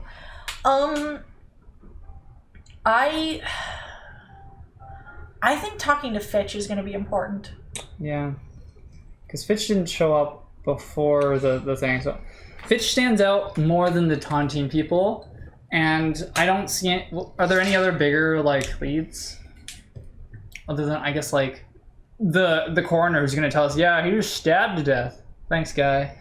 Also, Senate was crying for this guy's death. Yeah. So I don't think Senate's in on it. Well, yeah. That also just makes me think that there's something more going on with their relationship. I think they might be gay. Gay lovers. Yeah. I didn't want to say it. No, but... that was my inclination as we were going through it. I just didn't really put it through. I mean, they were friends for like a long time. Greater part of half their life. Yeah. Were they in the war together? Yes. Yeah. Oh yeah, gay lovers. He did say he didn't say that we've known each other for this long. He said we've been together for this long. That's also a very good point. The marriage was an arranged marriage that was purely for political gain. I'm willing to bet that she was a beard, and that's why she resented the two of them. But I don't think that's relevant to the case. Yeah. Now, the letter...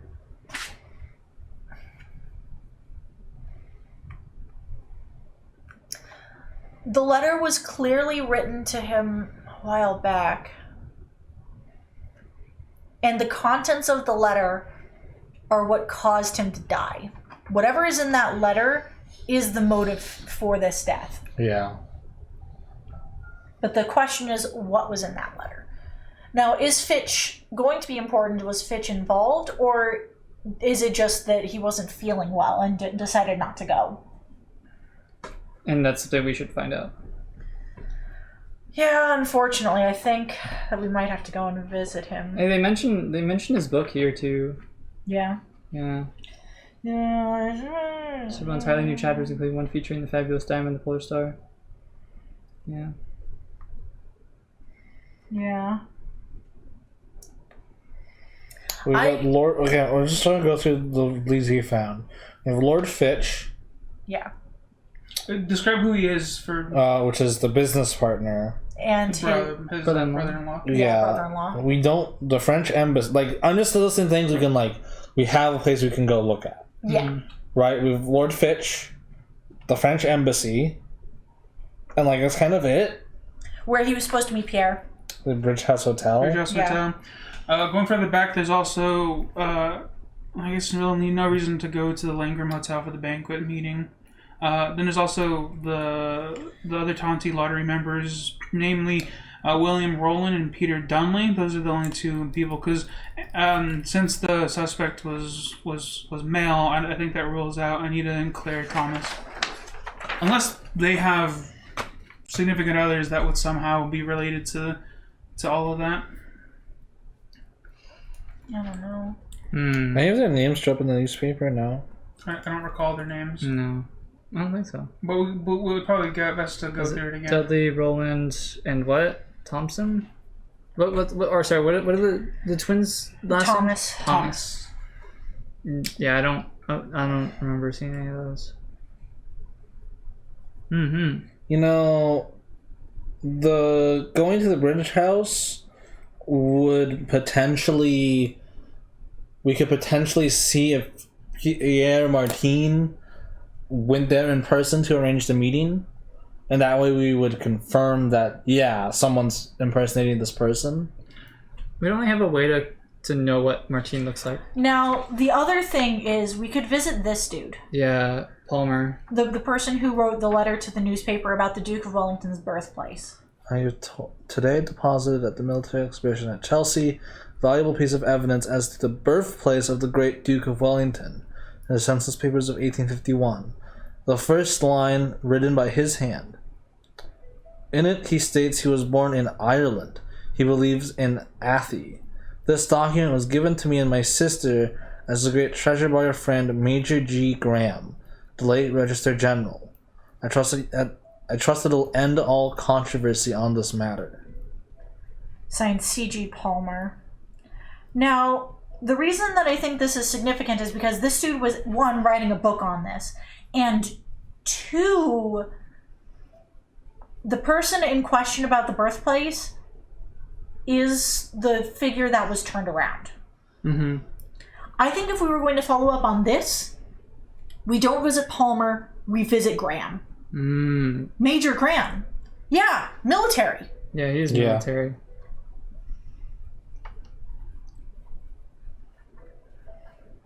Is Graham's... Oh, wait, late Register General. Yeah, He's dead, never mind. Yeah, so we'd have to visit Palmer. Oh, shit, never mind.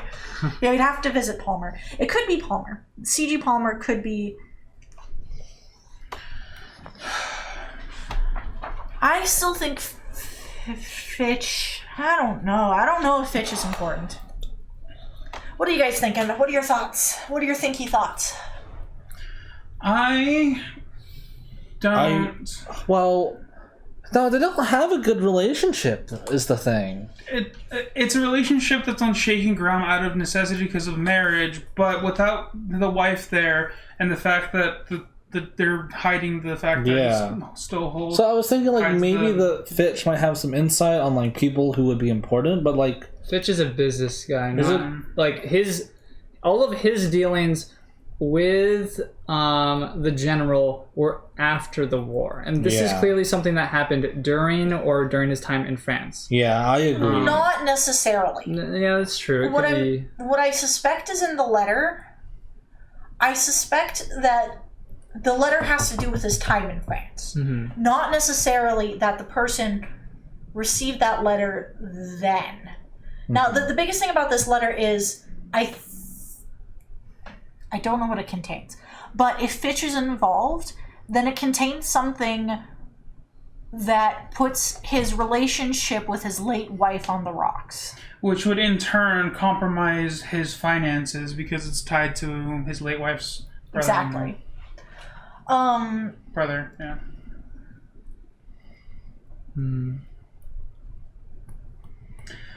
What bothers me is that the reason why we're assuming that the glass was broken with the pommel of the thing intentionally is because we were told by the Senate. Nowhere in here does it say that we see the evidence of that firsthand. So I'm just wondering. However, we do know that that's where the dude's body was found. His body was found on top of that. Yeah. So if the other person turned the figure around, he would have had to have broken it, turned the figure, and then put the body on top. Senate found him alive. Yeah. Senate walked in, saw him alive, and then he dropped the sword. So, yeah. Unless Senate's lying to us. Yeah, he also said the verbatim leaning over the diorama, not laying on top of the diorama. If he was leaning over it, then he's like, he was leaning on top of it, not like... Yeah. So it would make sense that he's the one who turned it around. Why would he do that? It's supposed to be a clue of some sort, I think. Yeah. Yeah. Well, it was the... that makes me want to talk to C.G. Palmer first. Yeah, the Iron Duke, Duke of Wellington, waving his hat, was turned around. Like, I think it's it has to be some kind of clue, right? And I like that more than.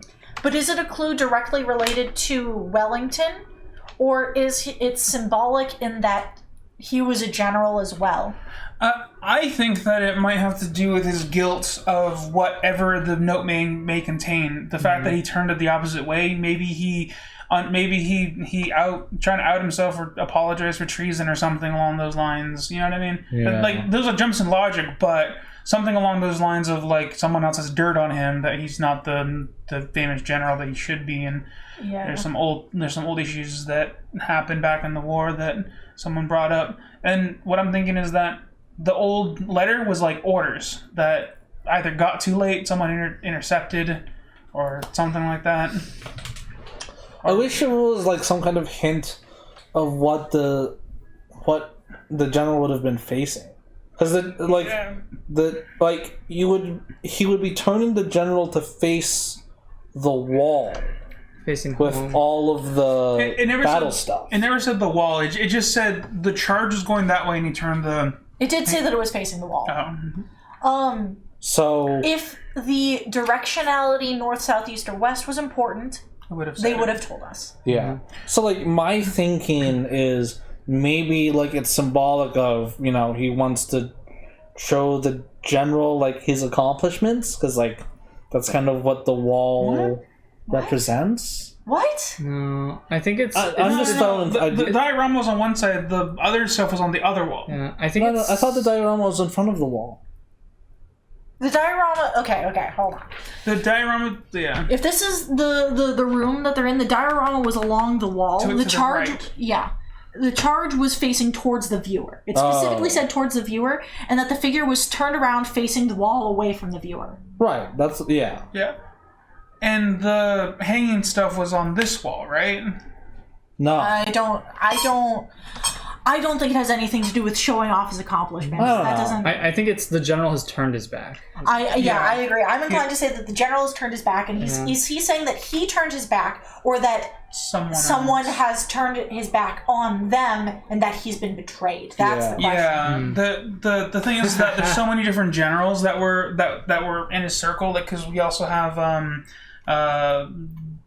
General Lord Malcolm. No, hold on. There was a different general that was General John Paul Gerard's the general, right? Yeah. Yeah, the French embassy. Yes. There's him. He's also a general. So They were supposed to meet today, yeah. but I don't think he's connected to the case. I think the French accent is a red herring. I think so as well, but if the importance of the general figurine is what circles me back to the fact that we need to take the military angle. Yeah, maybe he is saying that the French general that he was supposed to meet with has turned his back on them. Maybe. I'm thinking that it might be that he did something treasonous and it's coming to bite him in the ass. Potentially. Yeah, that's what I'm thinking the symbology means, but it's symbology. Who the fuck knows what it could mean? Yeah. But we should make a decision soonish. It's Brandon's choice. Yeah. So what are my options? We got the taunting people. We've got Fitch. We got the taunting people, Fitch, Pierre. Pierre. Why? Wait, where would we go to? Who's Pierre? Mateen, the dead Jewel Smith, who he was supposed to meet with tomorrow, but he's dead, so he couldn't. So you want to go to the bridge? I'm just listing off all the possible ones. Because there's the taunting people, there's the brother-in-law, there's the dead person he was supposedly got a recent letter from. There's the French dude. There's this dude who wrote the letter to the newspaper. Oh, the person looking for a French tutor? No, the person who sent the letter saying that the Duke of Wellington was Irish. His book. I mean, we could also visit the publishing company to see if they know any information about like I was about to say what he was trying to change. I mean, he would be trying to change who currently owns it, right? But Because that was the lead he was working on. yeah, they might have like more information. I think that if we visit them, they're going to point us in the direction of Pierre Matin. Yeah. Which we've already found out through a very good observation that he's dead. Yes. So I think that's already, that sort of lead kind of was leading to that revelation. So Yeah. I think it's safe to say for this case, I think it's a red herring. Yeah. Okay. Which leaves us with Fitch and Jean-Paul Girard. And Palmer. and Palmer.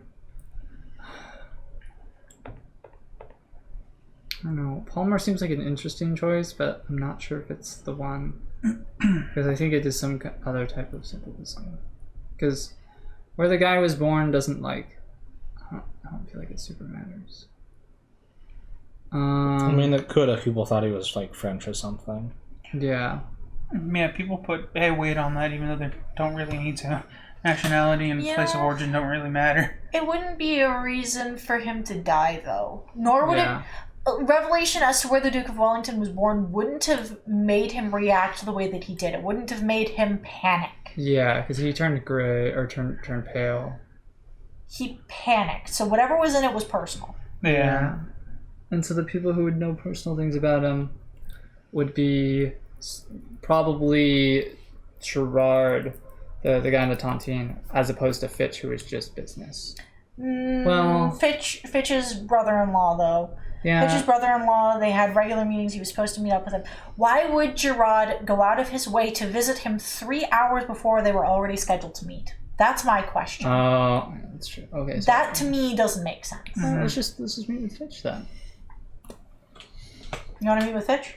Yeah, we might as well close that. If it is like a red herring, we might as well close that and remove that. Lord Malcolm Fitch lives at 39 Southwest. 39 Southwest. You have the book, Alan. All this boy is father. Oh no, okay, 39. Where's 39? Why are these not in ascending or descending order? 31. 39. 37. Jesus Christ. Okay, that's kind of close to where we are. There you go. Whee! Cool. Should I just read this? Because, like, Fitch has a voice. Yeah, just go for it. I admit to having a strong dislike for Armstead, says Lord Fitch. He was a cad and a bounder, who made my sister's life miserable. I argued at length with my father against the marriage. Sorry.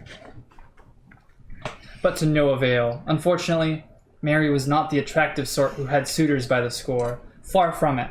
She was in real danger, as my father put it, of advancing rapidly into spinsterhood, unless he did something about it.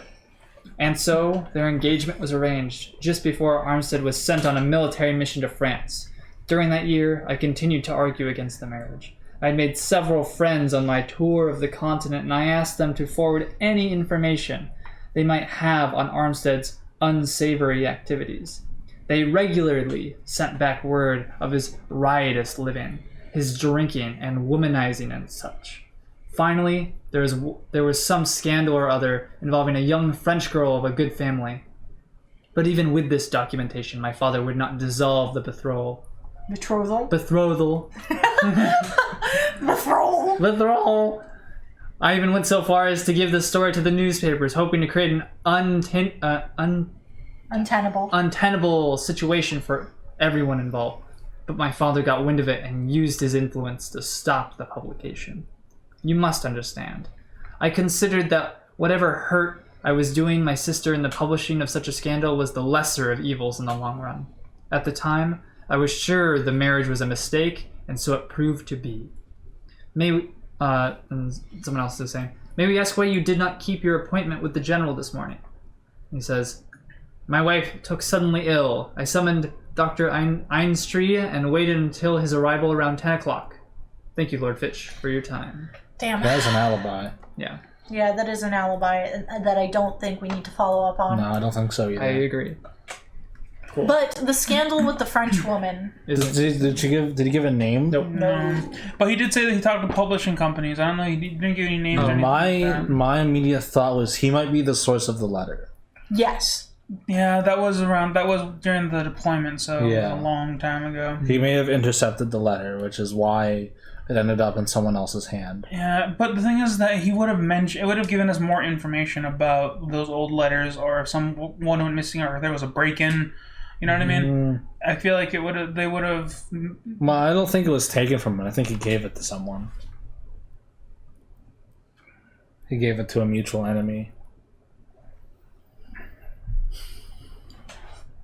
That is useful, but doesn't really lead us anywhere. No. It furthers the French connection, though. Yeah.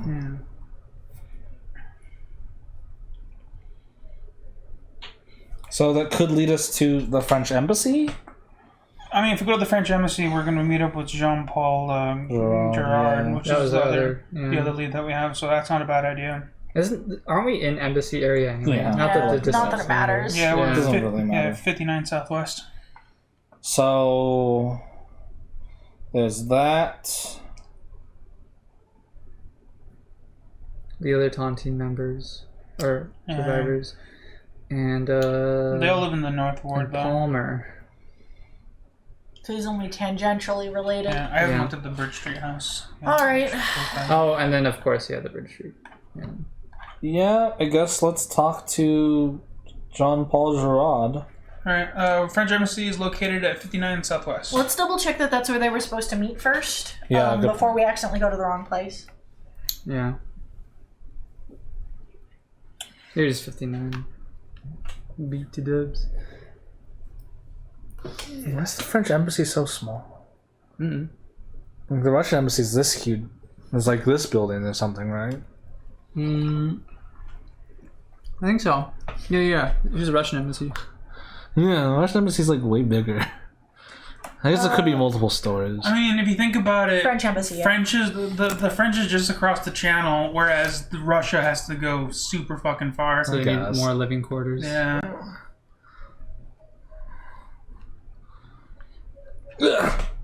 You circle it. Oh, sure. Alright, Oh, sorry. thank you. 9 Southwest. Oh, this is a lot. That's good. Stop it! Oh, you're. Stop it! Again? Why do you do this? The force of habit, mostly. Why? Your Why does it habit- have it? Your habit is to destroy books? A sprightly silver-haired gentleman meets us in the embassy waiting room and introduces himself as Jean-Paul Gerard. He leads us to a small office where we can have a conversation in privacy. Monsieur, we began, you knew General Armstead from his tour of duty at the École Militaire, did you not? Yes, the general, but was but a captain at the time, was one of a group of English officers sent to our war college. We, in turn, sent a number of French officers to your war college in Sandhurst. I was assigned to the general's guide. As it were, during his stay, we were quartered together and were constantly in each other's company for an entire year. In such a situation, people emerge as either the worst of enemies or the best of friends. Happily, the latter was true in our case. Would you describe the general as he was at the time? The general was quite a dashing fellow. I would say that when on duty, there was a no more dedicated officer in the English army. His knowledge of military history was astounding, but off duty, well, that was another matter entirely. He breaks into a broad grin. I'm afraid the general was quite a devotee of wine, woman, and song, although not by any means in that order. I was quite amazed at, shall you say, his stamina. I, a Frenchman, could not keep up with him. That's a very weird thing to say. This is a perfect song for this. Hold up. Keep going. Keep going. What the fuck? When I complained that he was putting me and my countrymen to shame in matters of love, he laughed and said that was because we did not have a horse face to spur us on. You see, just before the general left England, he had become engaged to a Mary Fitch, later Miss Armstead. On her, he had conferred the unfortunate sobriquet? I don't know what that word means. I guess it's a nickname. The unfortunate sobriquet Horseface. It was a marriage of convenience only. It would provide the general with social position and a significant increase in wealth. He looked on his stay in France as a last fling before the marriage knot was tied around his neck, in quotes. That's the way he phrased it. Hooey. So there was no particular woman in the general's life at that time. Curiously, there was someone, although I never learned her name. My Little Flower, he called her. I remember one morning, actually, it was in the middle of the night, near the end of his tour of duty, when the general awakened me. It was obvious that he had not been to bed and he was slightly inebriated. He wanted me to rise and sortie with him out into the country. I told him to get some sleep. Morning call was only an hour away. With my rebuff, he settled down on his bed and rambled on somewhat cryptically about promises that must be kept and promises that couldn't be. Finally, he slumped back on the bed and sighed. My little flower, I shall never forget the depth of that sigh. Ma Fleurette, he said. Have you seen the general often over the years? Not at all. In fact, our friendship has been entirely maintained by correspondence. Last week when I arrived in London, we had supper at Rule's, and then went to see the French actor Philippe Arnoux perform. The general commented that my presence next to him while French was being spoken from the stage reminded him of the old days. We even went backstage after the performance to meet some of the actors. It was, in fact, the first time in 40 years that we had actually been in each other's presence. Your visit went well? Oh, exceedingly. The general was in excellent spirits. Was there anything in particular on his mind? Did he seem worried? No, not at all. He joked at length about the upcoming Tontine celebration at the Langham. Alas, he even predicted that he would certainly outlast the other ticket holders and win. He was also very enthusiastic about the new information concerning the Polar Star. He was to meet someone this week, a countryman of mine, if I'm not mistaken, a countryman of mine, if I'm not mistaken, who was to give him that information. If anything, he was looking forward to that meeting. What business does his appointment with you this afternoon involve? The business of two old friends simply getting together to dine and chat. It is hard for me to believe that my good friend is gone. Interesting. Well, here's the theater that they went to, because the name matches. Arno. Yeah.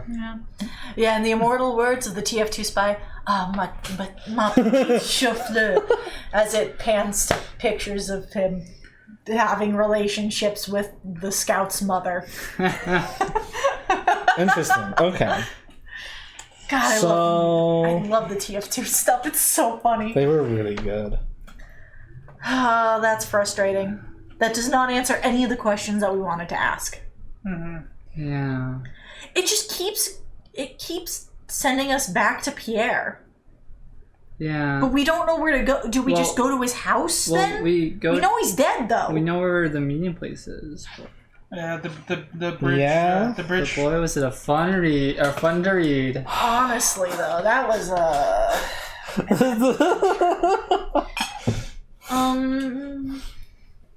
Ooh, I'll look at it again. more whiskey. It's not whiskey. Jesus Christ. It's not. I know it sounds like a child. So it's so funny.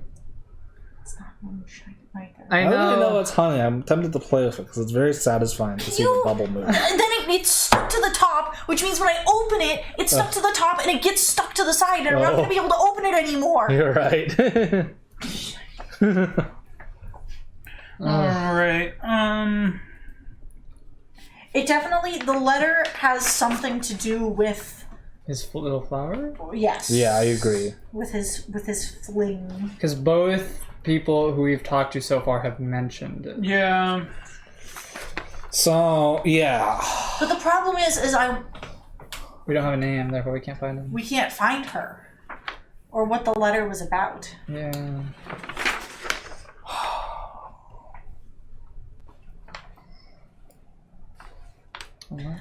I'm willing to bet that he found out that he had a kid. Yeah, that's what I'm thinking too. A child. Problem is that who would duel him for that, you know? The kid. Maybe. Oh. I was thinking either that or maybe the woman had a husband or something like that. Yeah. I mean, but Maybe she was married. Yeah. Yeah. Which would explain why it's an old dude, but why he could just happen to also be really strong. Yeah, that old dude would have to be able to hop that 8-foot fence or 8-foot wall. Yeah. It's pretty nuts.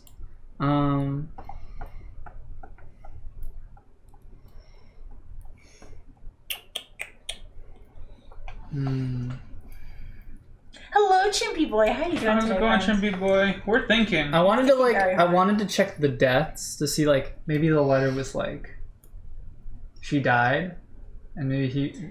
It wouldn't be there. It might be in the foreign news section. Yeah. There might be something in the foreign news section. Well, that's. I know this is the old one. Okay. Yeah. So you got miscellaneous stage as a profession. No, it's whatever. Foreign one. We've got royal betrothal. Betrothal. Why can't you say betrothal? I don't know. Betrothal. Betrothal. We got New Guinea, Spain, I South am not America, betrothed. or South Africa. This one's a lot harder than the other one. Yeah. Yeah. The Bridge House Hotel is probably where we should be going next, just because it's the only fucking lead we have. I guess we could also abandon that. There's also Palmer, but I feel like Palmer is not. Remind me exactly why we suspect Palmer. He's the one who has information on the Duke of Wellington's birthplace. And that's different from the person that was captured and died, right? Who was captured and died? Well, Palmer is different from Pierre, right? The Duke of Wellington is the murderer. Yeah. So Palmer is he's got information on the Duke of Wellington. Pierre is the jewel thief. Yeah. But how did Palmer get into this? Because wasn't he going to meet with Pierre at the Bridge House? Yes. Yeah. Mm-hmm. Well, the reason why Duke of Wellington is significant is because the little figurine symbolizing the Duke of Wellington was turned around. And that was the general's last action. Like, he's like, I'm done, I'm dying, I need whatever reason he had to turn that around could be significant. But I feel like there was some other symbology there. So Palmer's Symbolism. yeah. Symbology's not a word. Okay. Okay. So Palmer's on the table, but he's kind of in the corner. Yeah. So Pierre seems like the next bigger. Yeah, Palmer's the one who submitted the evidence about the Duke of Wellington.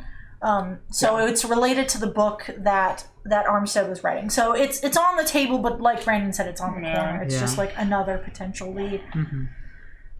We could investigate the Tontine lottery, but I just don't know if it's worth a visit. No, there's because, too many to visit. I don't think they're related in the slightest. Yeah, if we are going to investigate that, I think the stronger leads to go to Langhorne Hotel, but they're organizing an event, but nothing so far has been indicated anything that this has to do directly with the anniversary banquet. And all of the Tontine people are older than the general. I really sincerely doubt that any of them can hop an 8-foot wall. Yeah. So yeah, let's and go also to, outduel him. Yeah. So let's go to the Bridge House Hotel. It's located at 3 Southwest. Wait, isn't it? Oh yeah, it is your call right now.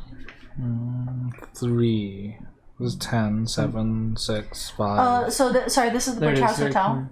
Yeah, Bridge House Hotel, where he was supposed to have the meeting with Pierre. This one I gotta take one street. Who apparently died a couple months ago. Yes, who died several months ago. Yeah. Unbeknownst to. I think we're gonna get there and we're gonna find out that Pierre is dead, but I want to know who they have seen. Yeah, that could give us. I just hope that it lets us ask the right questions. Yeah, we've already been. We've already been. Oh, to the French sorry. embassy. I got confused. I thought that was the book. Oh, we do have informants, but I don't feel like a lot of them would help. That's what I'm checking for. The substance first is not going to help. Scotland Yard's not going to help. Archivist, probably not going to help. Births, deaths, marriages, and wills. Wait.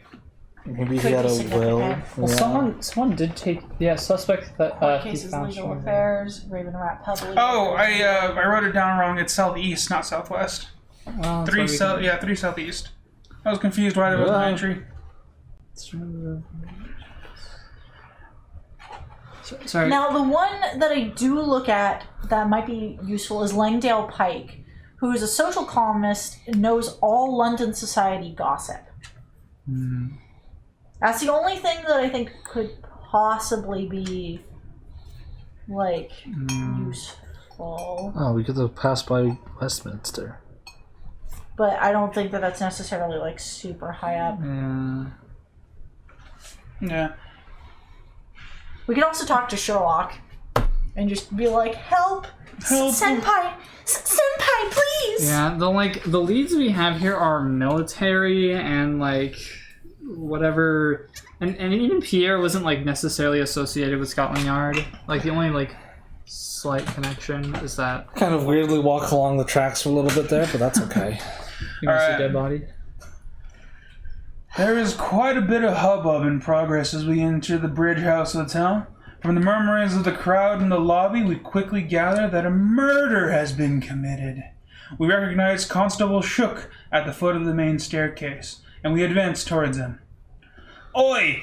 In the world, did you hear about it? The body was found 10 minutes ago. We explained that we just happened to be in the hotel on another errand to see Pierre Martin.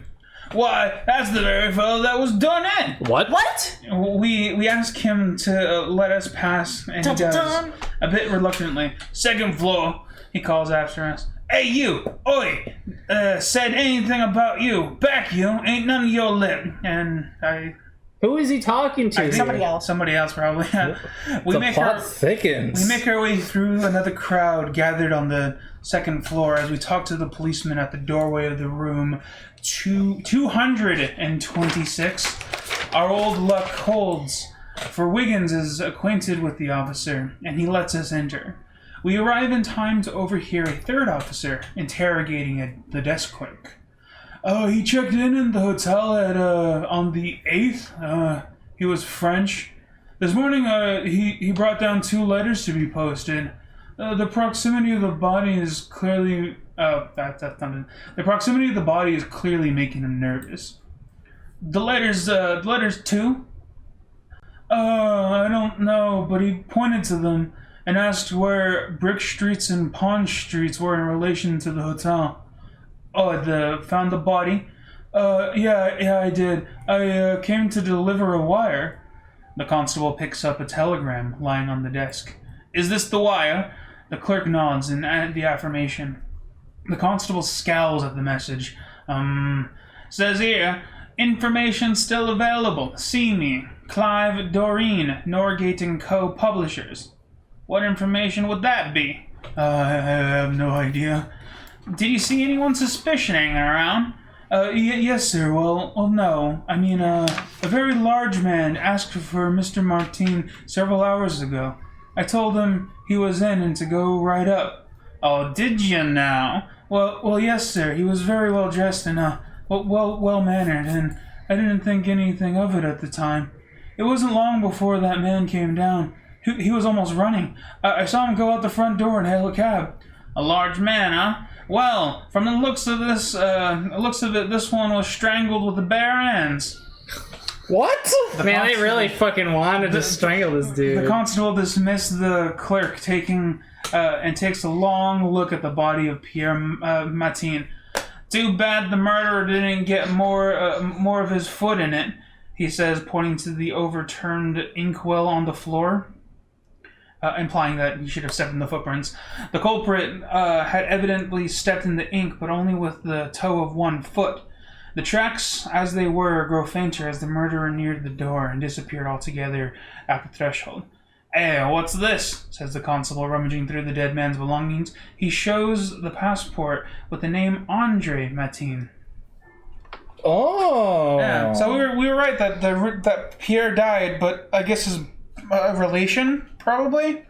His brother, probably. Yeah, I mean, that makes sense. Facial resemblance, being able to pull off. Yeah. So it seemed like Andre Martin went to talk to the publisher directly.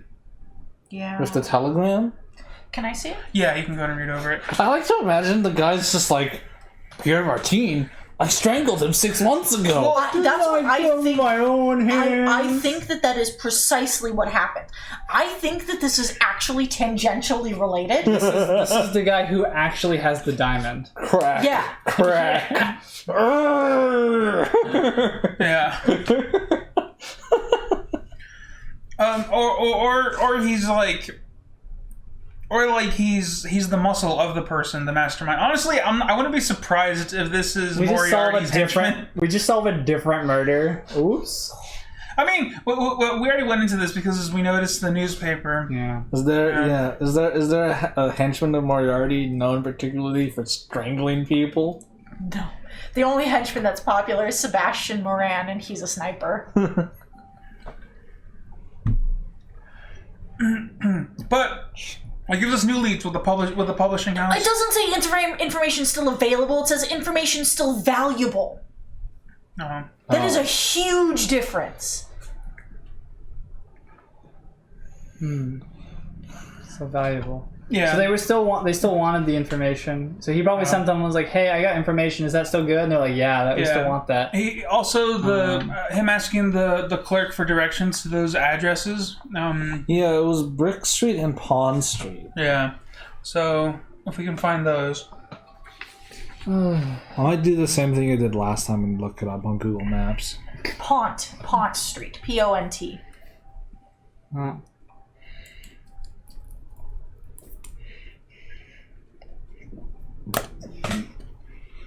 But it's the street. But like, I guess that would be the corner, right? Whatever's on the corner of those. Wait, no. These are two different letters. So I'm trying to see here's if Pont Street. Oh, is that Pond Street? I was thinking maybe it has something to do with somewhere we've already been. Yeah. Sloane Street. What? Well, Pond Street's just like that thing. Unless it like continues over here somewhere. It would say. Unless there's a different Pond Street. Well, streets can be weird. Can you spell Pont? P-O-N-T. Yeah, that's our street right Pond here. Street. But then there's a square here. I don't see where Pond Street continues. Yeah. Interesting. And we want Brick Street? Is that Nuts Park? On his Brick Street. Wait, this Brick Street was number 27. number 27. That was Finch. That's Finch's though, yeah. So he could have been. He could have visited Finch. What else is on that street? What numbers? That's really. There's also 62. Oh no! Wait. No, yeah, it is 62. I really wish we could do a reverse lookup. And there's 62. That's really it. And Pond Street just has like the 53, whatever that is. Yeah, 53. I could also maybe this 63. Yeah. Or it could be the Russian embassy. Alright, can you show me the streets, please? There's Pond Street. Pont Street. Okay, and where's Brick Street? Brick Street is there. Those are really short streets. Yeah. They Yeah, also 53 and intersect. 27 are the only ones. What's 27? 27's the house. That's Finch. That's Finch. Lord Malcolm Yeah. Finch. Wait, no, that's where No, this is the no. That's Armstead's house. That's Armstead's Oh, house. you're right, because we went straight from here. So that's He yeah. was in contact with Armstead. Okay. So So he sent the letter to Armstead. That's probably the letter that we saw on his desk. However, we don't know what was on Pond Street. Yeah, Hey, what's up, Sapphire Parlor? Oh, I've not played Consulting Detective, sorry.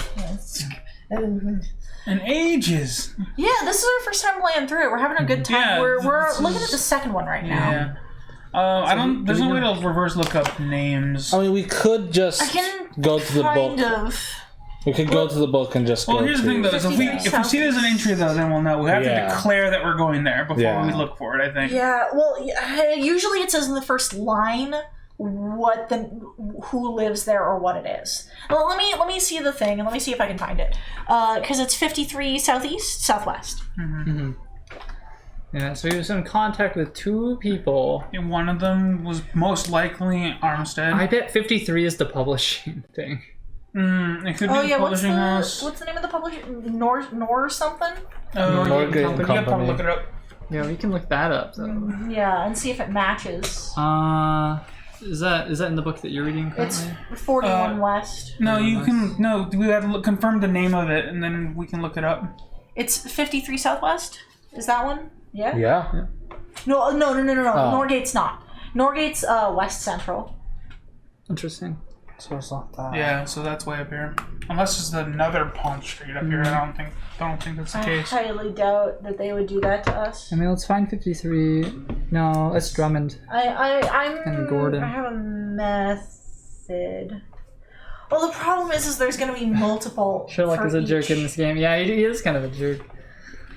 Well, let's see if it matches any of the people that we know. Let's look at. I'm gonna look at Palmer. Yeah, that's a good idea. Just look up the names we know. The only Palmer I saw in there was not the same first name. as... C.G. Palmer is 33 Portman Square, Northwest.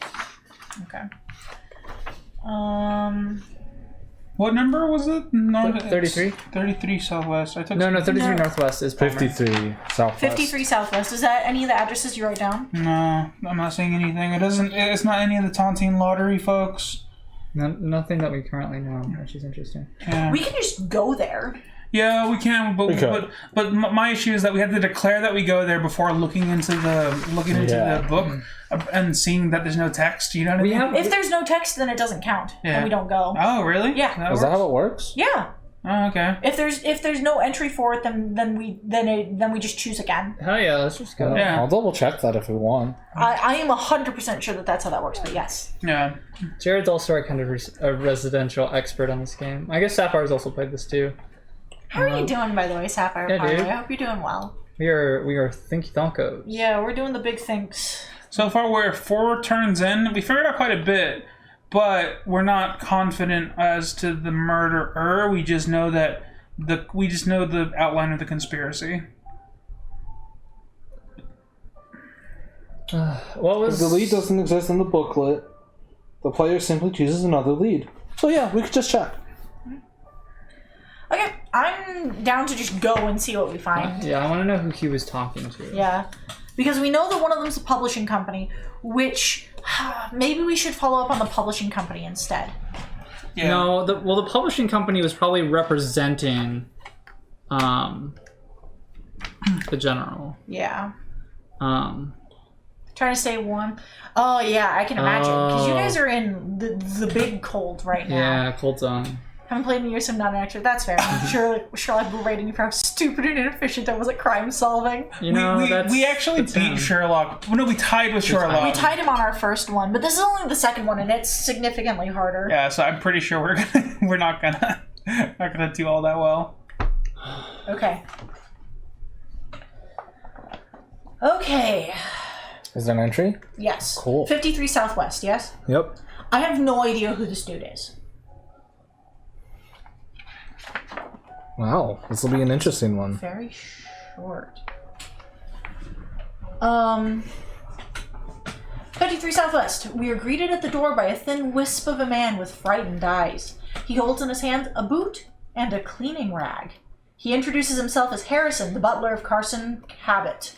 We ask politely to see his employer. Carson Cabot receives us in his study. He is dressed in a well-cut, expensive suit. In fact, everything about him and his home is expensive.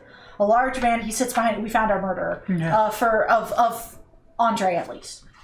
Large man, he sits behind his desk, leaning with his elbows upon it, giving us a hard stare over the tops of 2 meaty hands clasped under his chin. Whoa. As we approach, Meaty claws. he suddenly breaks his pose and takes an envelope from the top of his desk and stuffs it away in a drawer. What can I do for you, gentlemen? We explain the nature of our inquiry and ask where he's been all morning. Harrison, tell these people that I've been home all morning. Yes, sir. Mr. Cabot has been home all morning. There, you see? Cabot says, rising and starting to come from behind the desk. His eyes suddenly flick toward his feet and he stops his forward motion. He retreats back behind the desk and says, Harrison, show them out. Once outside, Wiggins asked if we noticed Cabot's abrupt turnabout as he started to come from behind the desk. I think we know why he stopped, says Wiggins.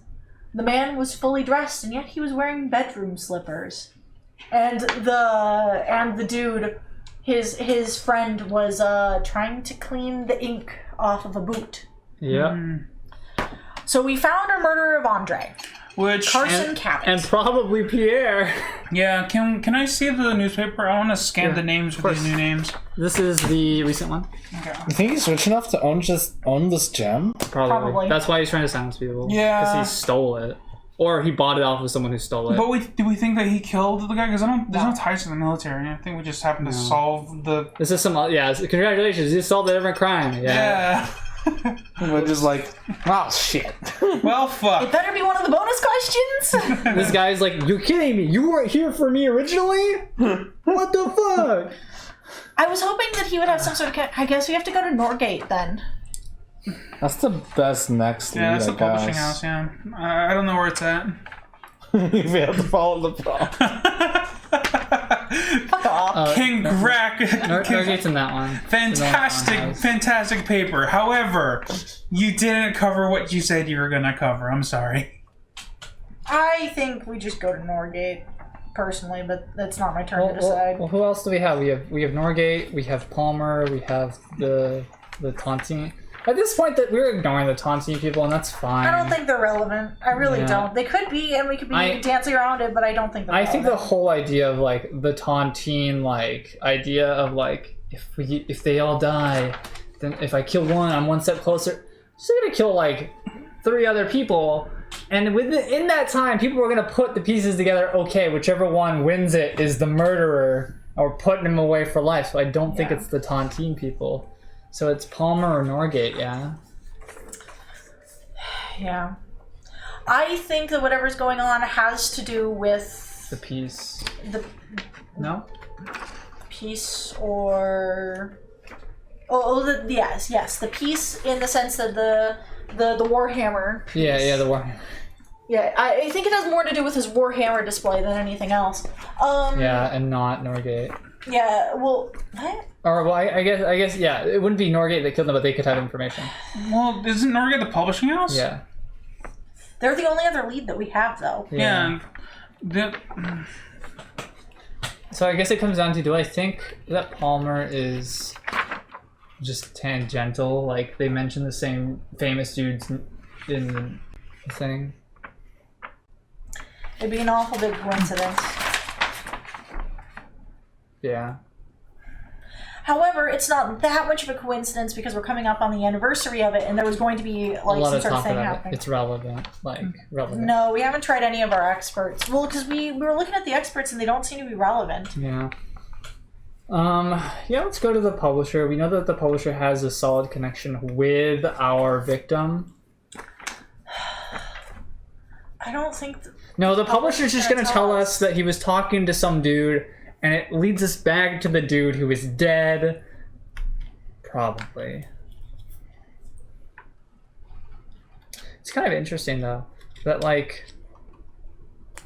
That Andre Pierre was in direct contact with the man who killed him.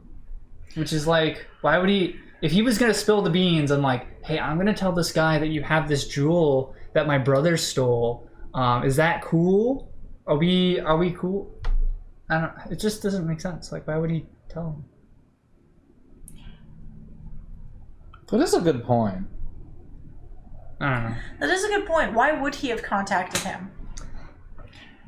So, a lead that I think that we could try is contacting the new, the Times office, because they were set to, they're the one who received and are receiving the application letters for the person that wants French lessons. Oh, and they got all the stuff from the Lord what's-his-face? Lord Malcolm... Lord Fitch. Didn't he give all the stuff to the Times? He did. But that was a long time ago. Can I have Yeah, that was a long time ago. Can I double check this, actually? That was quite a while ago. Where was Lord Fitch? Lord Fitch lived at... I want to say... He was our third visit. Yeah, he was Isn't he in the French embassy? No, he's not French embassy. Who's it? No, the French embassy was the other dude. 29 Southwest. 29. Did we go to 29? 39, you mean, right? Yeah, 39 we did go to. We could talk to Henry Ellis, the London Times dude. Lord Fish. Lord Fish. What an unfortunate name. No, it's Finch. It's like the bird. I thought it was Fitch. Young it French Fitch? girl Oh. of good family. Oh. What? Well, because Fitch mentioned that there was some scandal involving a young French girl of good family. Oh. Yeah, that's what I was hoping that we would get information about The French embassy? with the French embassy, but Yeah, we but didn't. we didn't, yeah. Lord Fish. Lord Fish is pretty good. I went so far as to give the story to the newspapers. Doesn't say anything more specific. I mean, at this point, the only newspaper we have is The Times. Yeah. Henry Ellis, reporter for the London Times, source of information on current events, mainly on foreign affairs. So he might know something. It's not a terrible idea, actually. Yeah. At this point, I feel like consulting one of our informants might be a good call. Because this definitely seems like something. The theme of French connection. Interesting. I prefer Fish too. It's a better name. What you thinking, Alan? I think I'm just something that says the Times may be purchased in Paris at 8. Oh, that's just The address. I think. it's just an address, but it's in Brussels. I think it's just that it's an international paper. Yeah.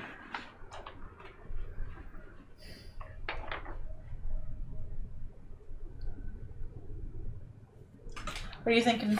Who was Palmer talking to? He's dead. Major G. Graham. Well, he got the information from Major Palmer G. was talking to someone. I want to see who he was. Because he sent it to someone. He's like, hey, I got this from my friend who is now dead. He sent it. Oh, where he. I want to see it. Yeah. Norgate and Company was the same company that was trying Yes. to publish his new version That's of the book. yeah. Yeah. Thank you.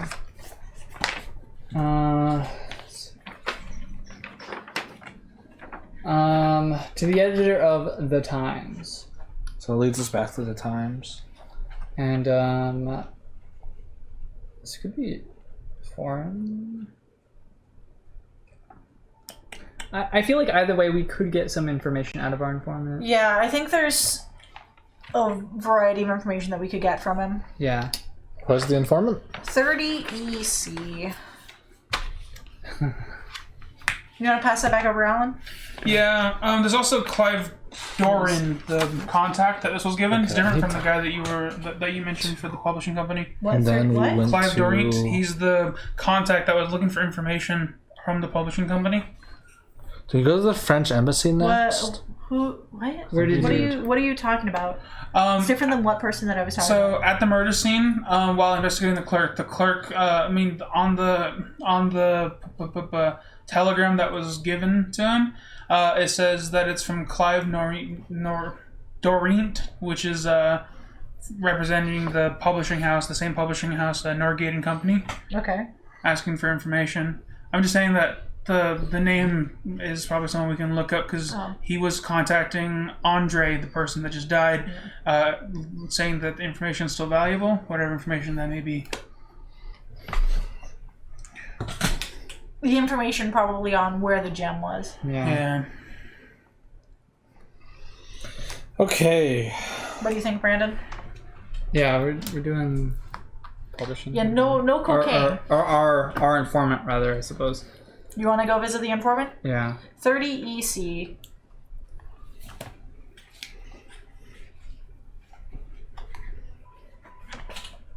I swear we have like a black marker somewhere. Is it in there? Oh, wow. I'm sorry. At the Times office, Henry Ellis introduces us to Edward Quimby, who had been covering the Tontine story. In 1865, the Times sponsored a 50th anniversary banquet. There were then 204 survivors, of which 78 were in London to attend. Now there are only 6 survivors. Pardon me, 5, now that General Armstead is dead. He says a list of the survivors and their relatives. Robert Jurgens, nephew Booth Lacey, Claire and Anita Thomas, no relatives. Peter Dudley, wife. William Rowland, wife, 2 sons, residing in New York, USA. Daughter, Jenny, married to Wentworth Cobbett. That's all the information we get. Damn. That doesn't help us with any of the questions we had. It only points us back to the Tontines. Shit. I guess so our leads are the publishing company and the dude. The dude at the publishing company. Or CG Palmer, right? I've already had caffeine for the day. No more caffeine. I had some tea. Oh, there it is. Yeah, so CG Palmer or the publishing company. I want to talk to Palmer. Okay. Palmer's address is in this one. It's 33 south northwest. Yeah. Wait, hold on. The name Cobbett isn't that the name of the guy that we just met, No. Carson Cobbett? Cabot. Cabot. Oh, they're spelled okay. Anyway, yeah. Which one? Palmer is 33 northwest. 37, 36. It's 33. 35. What the? What? Bitch. Alright, I'll draw it. You read the entry.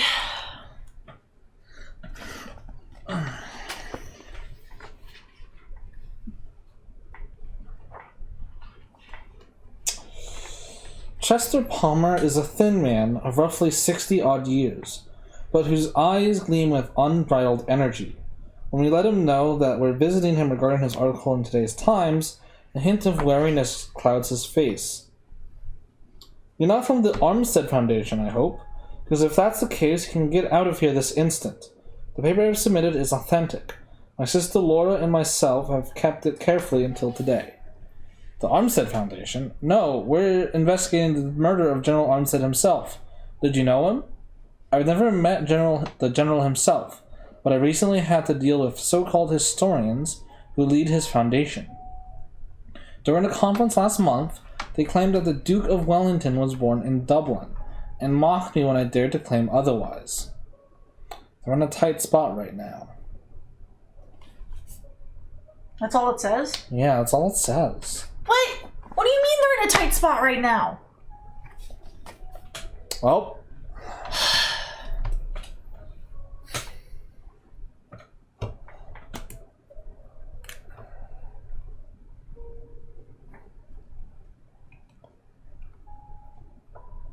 I guess that leaves the publishing company?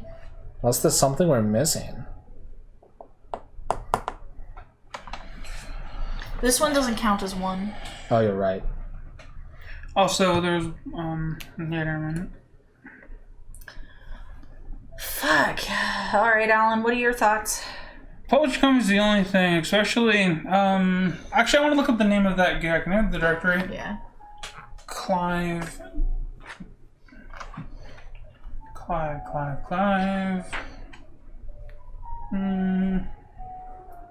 I'm inclined to say that Clive will be more useful than the publishing company directly. Yeah, because he's the one that was directed. Clive's name from? It was from when we went to the hotel, the murder. He received a telegram from that person who works for the publishing company regarding the information that he still was willing to pay for. I see. What's Clive's last name? It starts with a D, but I can't remember. Donnet? I'll check. Doran. Clive Doran, 34 Northwest.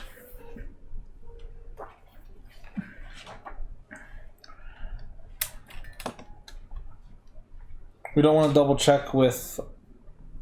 I think we should double check. I have bad news. Clive Dornan's landlady tells us he is not home. You'll find him at Norgate and Company. Does it count as one of our... Yup. Okay. Yeah, it has an entry. 34 northwest? Yup. Well, That one's number 8.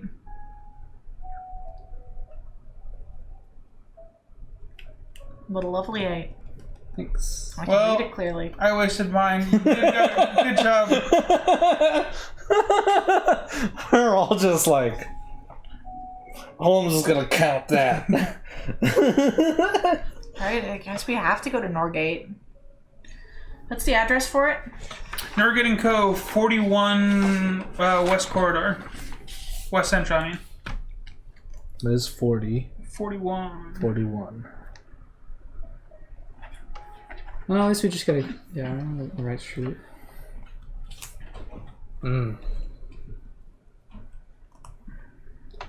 Turns out hunting really old grudges is really hard. What did you say it was? 41. Oh, okay. Sorry, I heard 44 for some reason. I'm like, where is it? Clive Dornan at Norgate and Company tells us about General Arnstead's revision of Treasures of the Conquerors. In March, we received a letter from a Pierre Matin from Paris addressed to the General. We forwarded it to him. 2 days later, the General came to tell us that the author of the letter knew the whereabouts of the Polar Star, a remarkable diamond that once belonged to Joseph Bonaparte, Napoleon's brother. He believed that the information was genuine because the letter contained a detailed description of how the gem was stolen from its last known owner, because his brother stole it, Count Rostov, a Russian. It also contained details of the time and place of the sale to its present owner, who actually commissioned the theft, an Englishman, Carson Cabot. Oh! Sure. Well, it doesn't say it. I'm just clarifying that's definitely who owns it. The General was very anxious to include the chapter on the diamond in a revised edition of his book.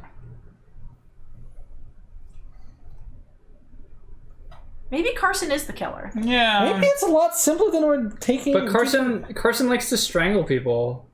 Also, he doesn't look very old. Yeah. The only reason that such a chapter had been omitted from the first edition was for want of that final bit of information. For our part, we are very anxious to publish such a revised edition. The original publication caused quite a stir among the public. You see, many of the treasures were in fact reconquered by their present owners, by whatever means available, fair or foul. Many of them had secrets to hide. The revelation of those secrets created quite a sensation. The more libel suits were pressed against us, the more the book sold. Knowing that our revelations about the Polar Star would create quite a scandal, we immediately proceeded with the announcement of the upcoming release in the Times.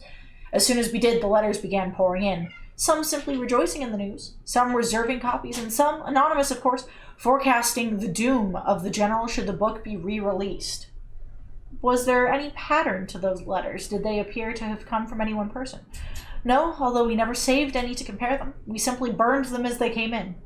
Have you had any contact with Pierre Matin? I knew he was in town to meet the General. I have a draft for the £5,000 ready. When I learned of the General's death, I worried Monsieur Matin that his information is still valuable to us. Interesting. Yeah, so Cabot's definitely related, but that still doesn't... Unless Cabot's like knows information and dirt on them, and Cabot orchestrated everything, orchestrated this meeting or whatever. Another thing is that even if the guy could have been old, and Harrison, the muscle, could have hopped the fence and then carried the old guy over the fence afterwards. You know what I mean? But that still doesn't answer why the miniature was turned around. Can I see the book? I really think the miniature was turned around, but yeah. It was turned around for a reason, right? Yeah. Unless, of course, Cabot's a mastermind and did it intentionally, and while he was dying, he was trying to write it. Cabot's got beefy hands. I feel like he'd knock over other... Well, Cabot's the old guy. The Harrison's the beefy dude. No. Carson Cabot's the beefy guy. Carson Cabot's the beefy guy. Who's Harris? Harrison's the muscle. He says, remember he says, Harrison, tell these guys I've been here all day. Harrison is really meek and was very nervous about us being there. He was the servant. Mm-hmm. Yeah. I'm pretty sure. No, he was described as wiry and wispy. Yeah. It was 53 Southwest? Yeah. We are greeted at the door by a thin wisp of a man with frightened eyes. He holds in his hand a boot and a cleaning rag. He introduces himself as Harrison, the butler of Carson Cabot. We asked, Carson receives us in a study. He's dressed in a well-cut, expensive suit. In fact, everything about him and his home is expensive. A large man, he sits behind his desk, leaning with his elbows upon it, giving us a hard stare over the tops of 2 meaty hands clasped under his chin. Harrison, tell these people that I've been home all morning. Yes, sir, Mr. Cabot has been home all morning. There, you see, Cabot tells Harrison to lie to us. Okay. And he does. It doesn't mention how old Cabot is, right? It doesn't make any note on his age. No. I'm not sure what remaining leads we have. Langram Hotel.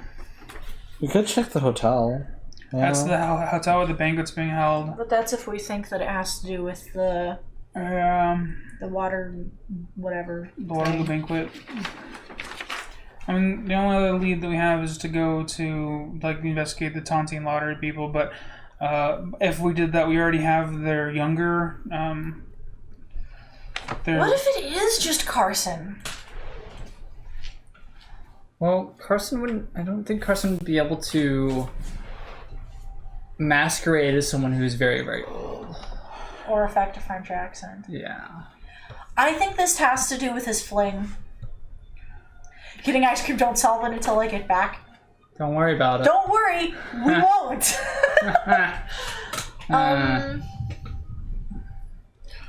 I'm wondering if there's an entry for the Times, because the only other lead that I can think of is the stretch to hope that the assumption that the person looking for a French tutor is the person that also is trying to fake a French accent. We already visited the Times. No, did we? That was at the Times? Oh. They gave us the information about the Waterloo tickets, and that's it. Okay.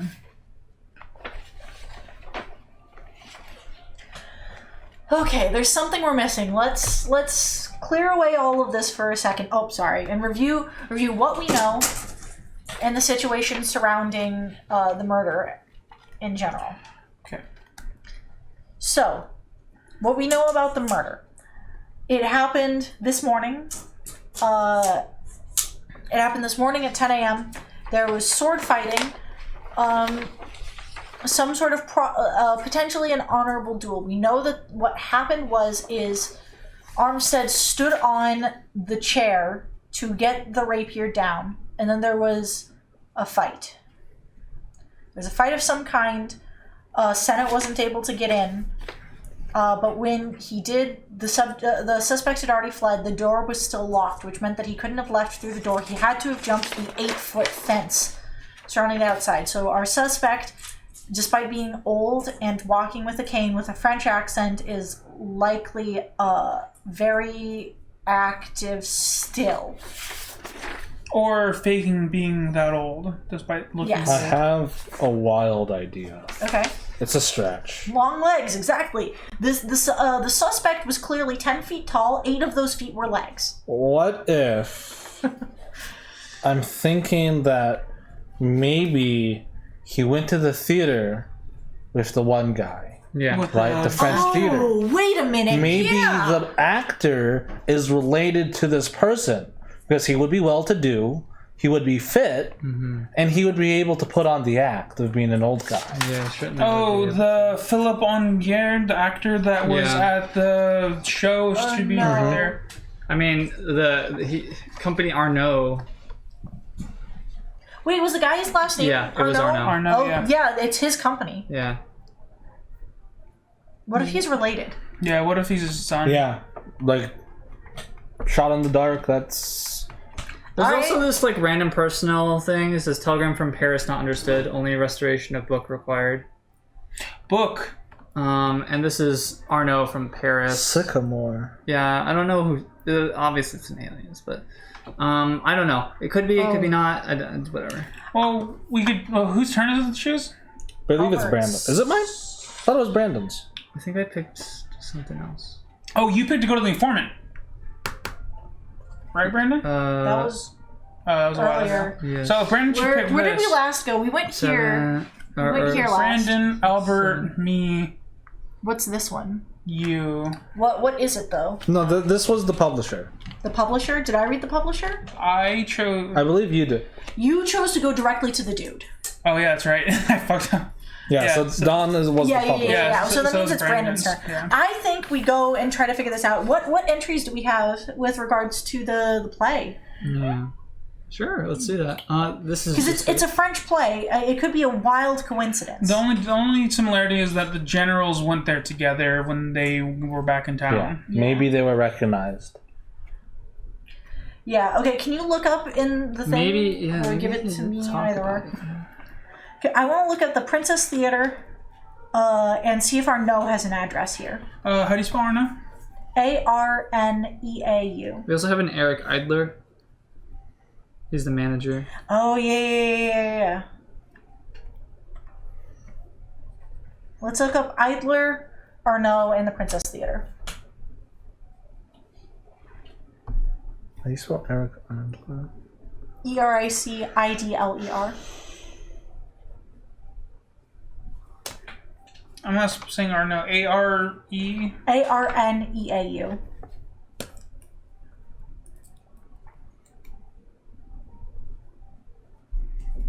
Where's this song? I don't know. Well, it's over now.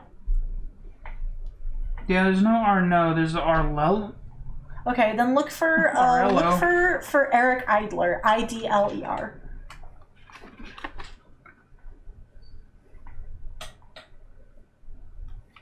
Eric Idler, 84 Northwest. Okay. Who is he again? He's the manager of the theater. And then can you look up the Princess Theater? Princess Theater.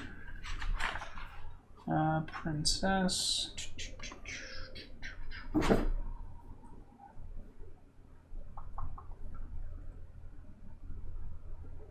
Princess Skating Club, Princess Alice Inn, Princess Louis Pub, Princess Theater, 11 Northwest.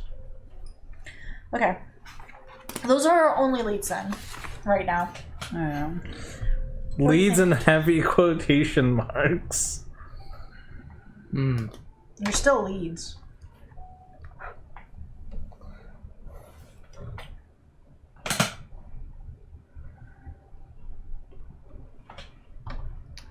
Yep, that was the cat. Brush against her foot. Yep. What do you think, Brandon? Is Idler's address the same as the Princess Theater? No. He's visiting, so I don't think he has an address local. You looked up Arnaud was Idler. visiting. You told us Idler's address. Oh. Arnaud was the dude who doesn't have an address. Do you want to talk to Idler then, or do you want to talk to the theater?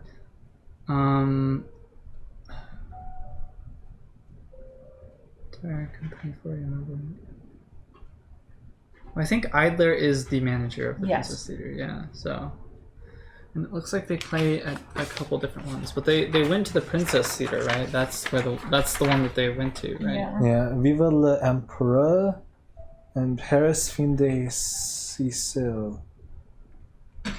So live the Emperor.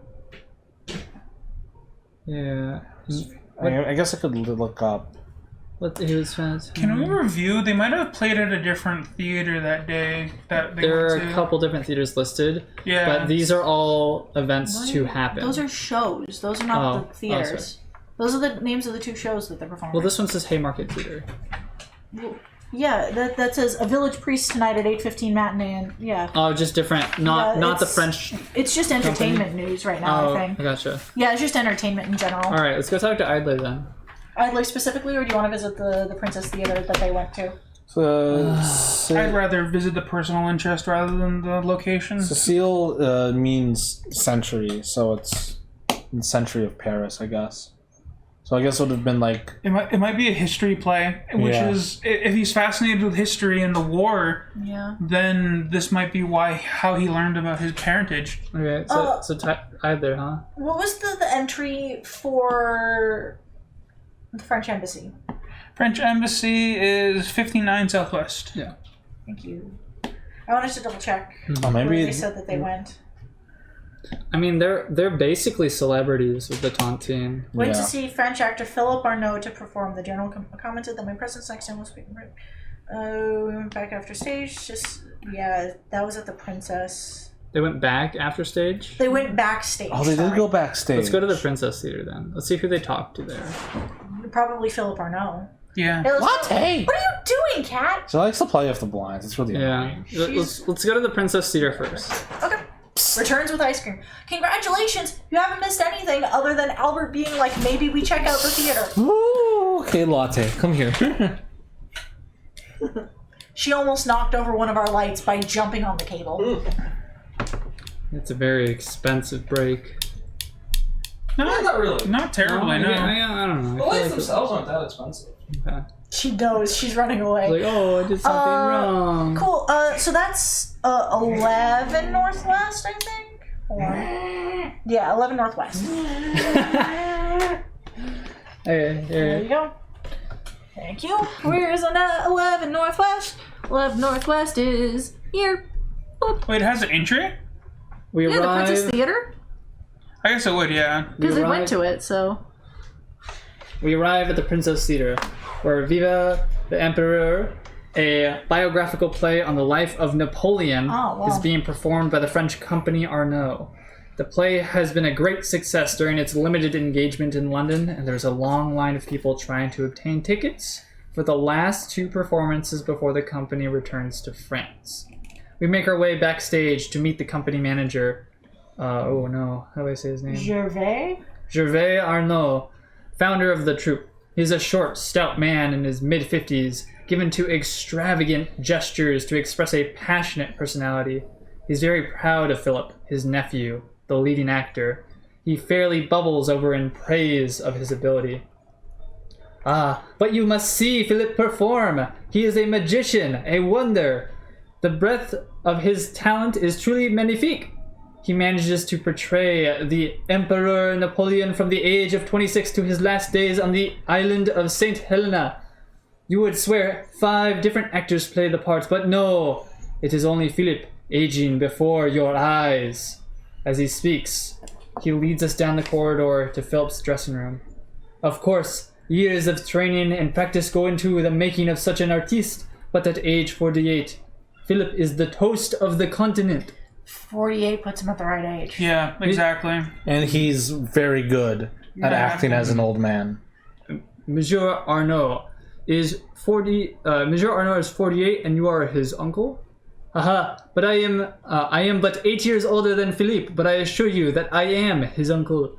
It seems that the Arnaud family has a history of late arrivals. Philippe's father was 23 years older than myself, and Philippe's poor sister, he points to the picture of a young woman, was 11 years older than he. Next to the portrait of his sister is another of an older woman. Each has a black ribbon draped diagonally across its top right-hand corner.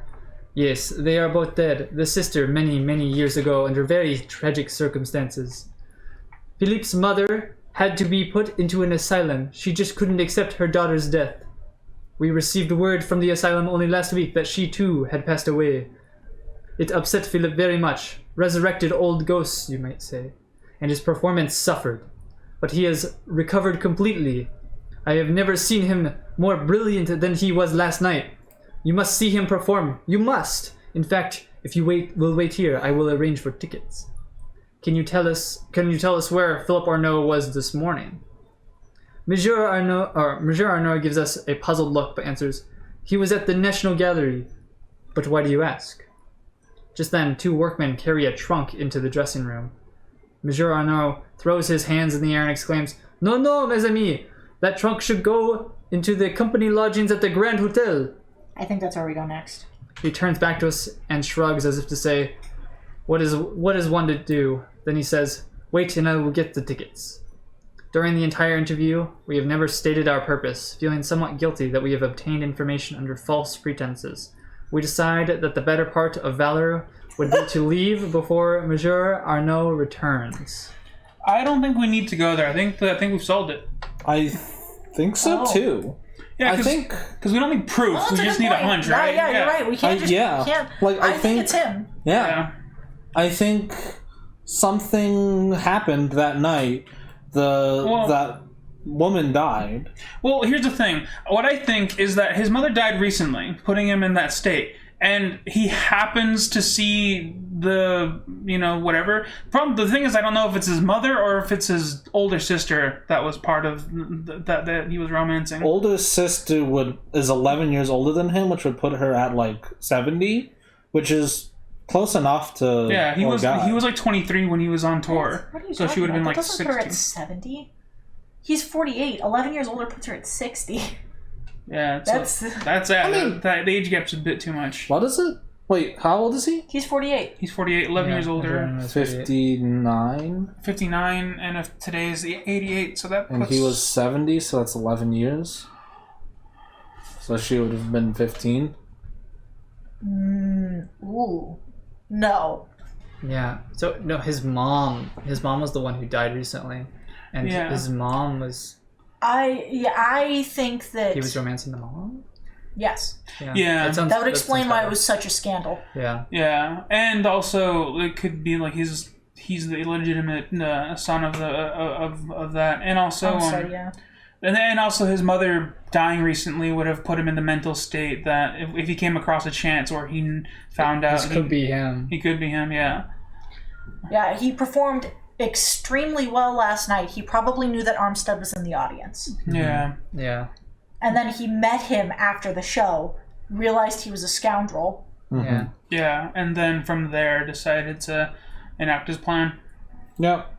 I think that's enough. Turning the Good thing shot, around. Albert. Yeah, that was good. Yeah, okay, Well, I think it's we'll full of fun now. see. Are we just gonna just do it? I think so. I think we just do it because right now we're already at 10. stumbling with leads. Last time we did it in like what 7, and we did it in 8. Yeah. we did it in 8 and we barely got it. Hey, you know what? We solved a different murder. Yeah, yeah. We solved 2 murders. We did. Right? That's gotta be worth something, alright? we solved 3 murders total because we also found out I wanna see. Pierre Well- and Andre. We gotta read these first, right? Yeah, Dude, yeah, we I solved wanna see 3 it. murders and a missing jewel. Where are missing jewels at? Okay, so who killed General Armstead? Philip. Philippe Arnaud. Why was he murdered? Because he Had an affair with his, we're going to say, mother. Had an affair with his mother and then left and broke the promises that he made to his mother. Yeah. and also wasn't there when she died. Yeah. Or wasn't, yeah. I think it was specifically because of the promises that he made. Yeah. Because Yeah. that was something that our dude at the French embassy talked about. Yeah.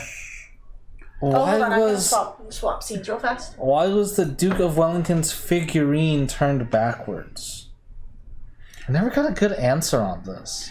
I'm still thinking that it's to show that he was a bad person. Yeah, to show like regret. Regret. Yeah, he had turned his back. Well, it could also be the Wellington thing that he was, that's more overt. There was no connection there. We Yeah, you're right. Yeah, I think it's to show. He turned his back on his people. Yeah. He was Are we saying that about the Duke of Wellington or about Armstead? Duke of Wellington. Yeah. Oh, okay. the figurine. That Armstead used the Duke of Wellington figure to represent himself, and that he turned his back On his duty. Yeah. Yeah. Yeah. With what kind of weapon was the general assassinated? You're saying a sword cane? Yeah, there was Yeah. it was some kind of duel, and It was a duel. and yeah, it's got to be a sword king. Well, there could have been a sword in the bag. Yeah. Oh, that's true. There was a sword in the carpet bag. Yep, yeah, but Senate would have seen this Oh, dude he have did have a sword. carpet bag. Yeah. Oh. Well, the carpet bag must have been for his disguise. Oh, so you could take the disguise off. Yeah. Yeah, I agree. I think it's a sword cane. Yeah, I'm pretty sure it would have been a sword king, because if it was a duel and he had time to get on the chair and get a sword down, Yeah. I'm pretty sure it would have been It's for a also duel. possible. Hold on. I have a thought. Uh-huh. I want to double check something. I want to double check the. Here. Yeah. You don't want to write these down, yeah. Yeah. Oh. Dom's also been writing them down too. Recently played a game called Chronicles of Crime 1400. That was fun. You might enjoy if you like a consulting detective. App required though. Not sure how that works for stream. Okay, well, I mean, it's something to look into. I mean, if we're able to figure out how that works, and we're like, yeah, this sounds like pretty good, so we appreciate the recommendation. Yeah, there's this thing Sometimes called. you're gonna be like, why did we say that? Oh, Or did we say that? or did we say that? Okay, interesting. Yeah.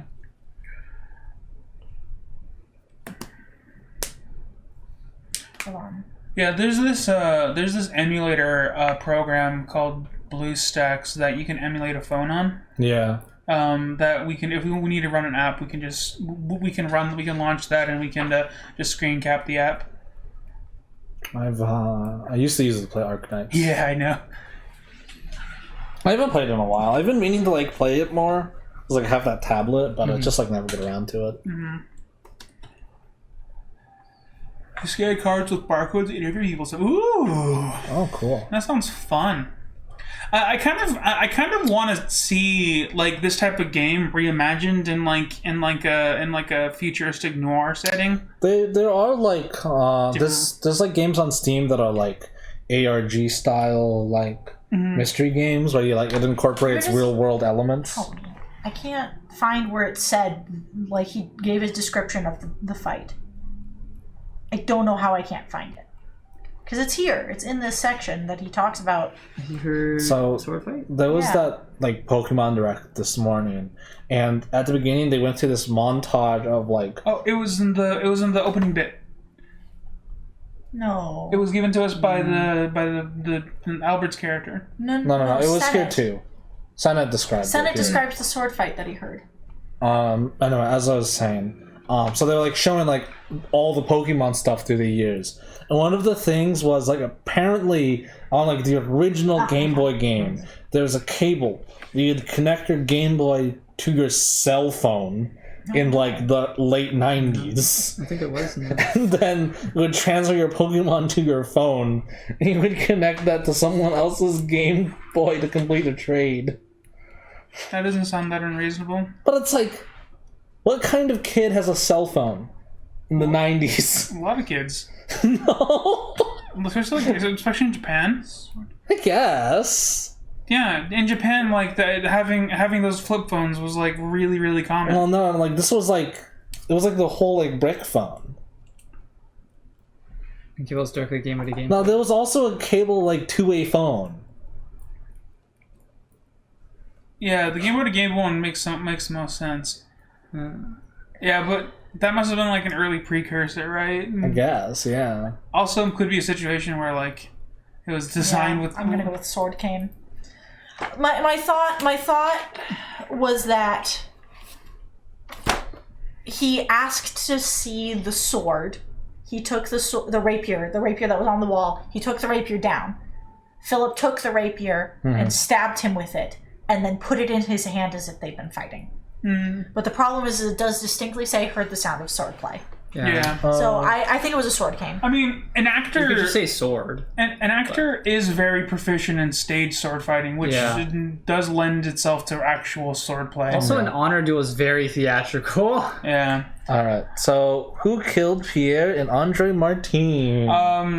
Carson Cabot. Cabot. He's English, should be Cabot. Why was Marshall Guilfoyle late to work. We've never heard of that. Nope, don't know. Who has the Polar Star? Probably Carson Cabot. Cabot. To whom are the letters sent by Andre Martin destined? The dude from Carson Cabot is number one, and then Our general. And our general. and the general. Yeah, I don't know who Marshall Guilfoyle. Yeah, that is not a familiar name. Nope, did not encounter him. I'm gonna If you want to look at that, that's the He March was sick. no. I'm gonna say that this has. Hold on. This would have to do with. I'm gonna say that it has something to do with the Waterloo tickets, and this is a person who worked at the hotel. Hotel. Okay. Yeah, because we didn't. Because then he would have been a suspect to us because of that. So why would someone who works at the hotel be late to work? So I'm thinking that it must have been something along the lines of he was preparing. Maybe he was in charge of organizing the banquet, and he was late to work this morning which makes him a suspect. When we investigate it, Maybe he's hungover from a previous event. Trying out all these beers. that's not a bad. That's not a terrible idea. Yeah, he could have been. Yeah, he's hungover. He's Yeah. hungover because he was at this, or he was at this event specifically. Okay, he's Okay. hungover.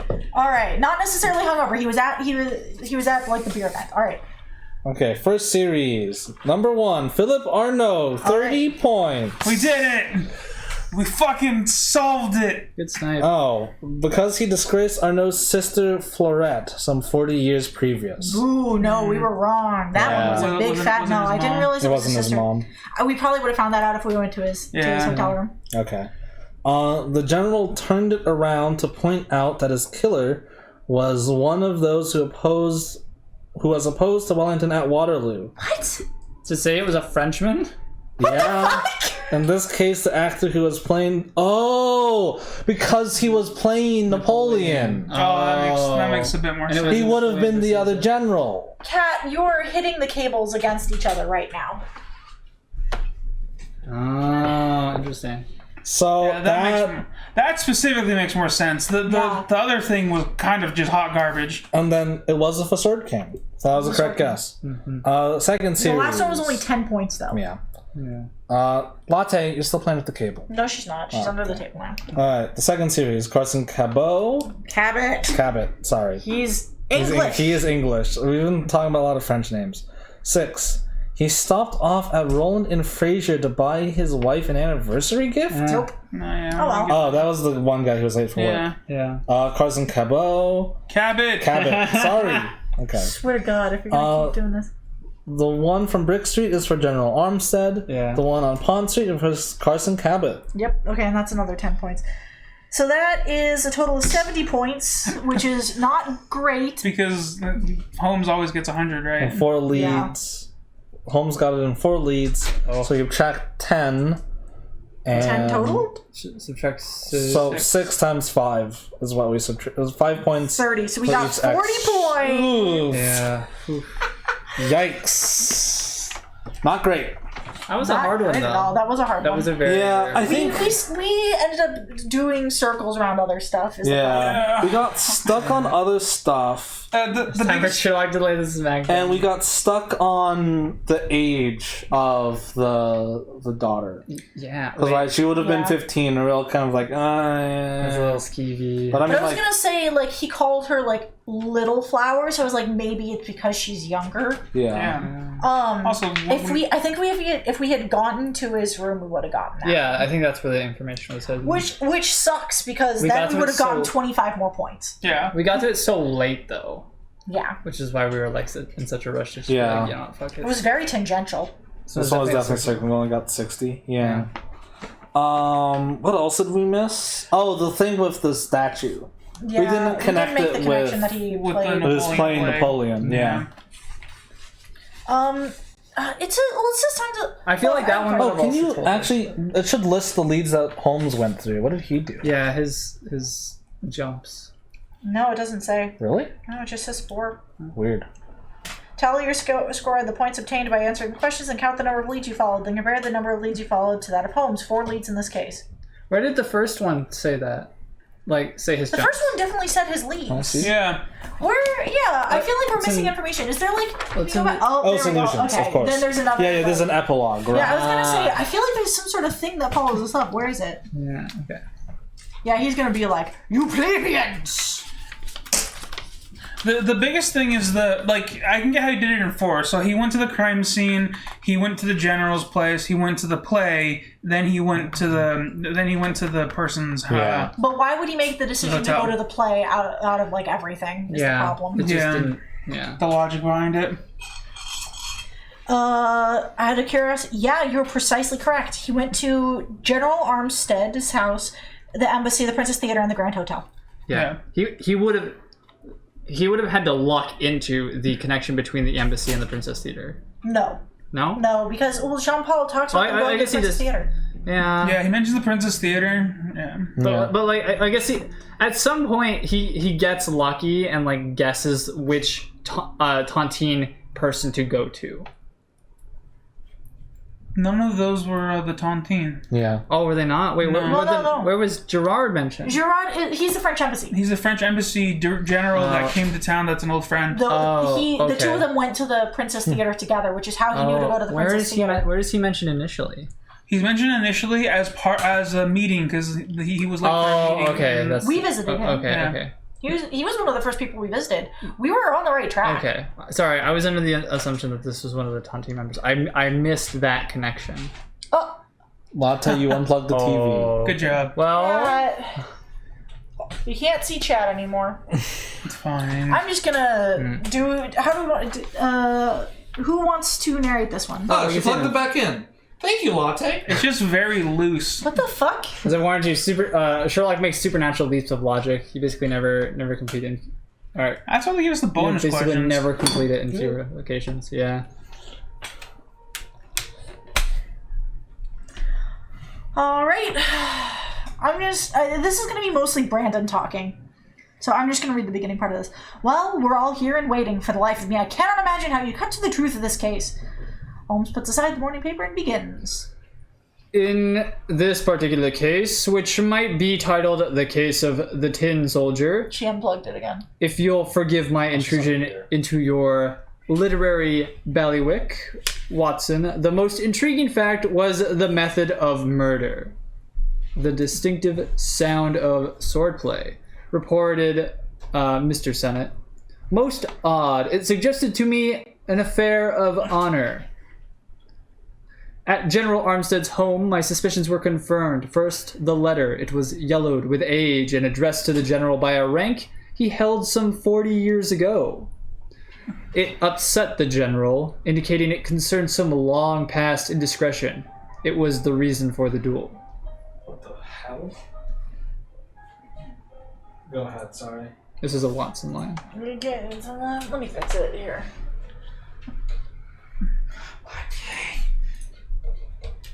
Okay. We're right here. How can you be so sure it was a duel? The general had time to retrieve a rapier hanging on the wall. The murderer allowed him to arm himself. A duel is the only event that fits with the facts. It is also interesting to note that the second rapier remained in place. The intruder came prepared, a sword cane.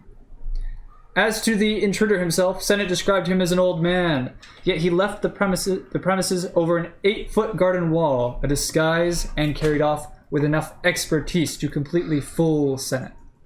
The carpet bag was used as a receptacle of the disguise when it was no longer needed. Then there was the clue left by the general himself, mortally wounded, incapable of speech, at least incapable of producing a sound that would carry through the study door to Sennett. The general wanted to leave some clue. With his fast ounce of strength, he smashed the diorama glass and turned the figure of a Wellington in the opposite direction. The diorama depicted the Battle of Waterloo, said Watson. I would have thought that the Tontine was involved.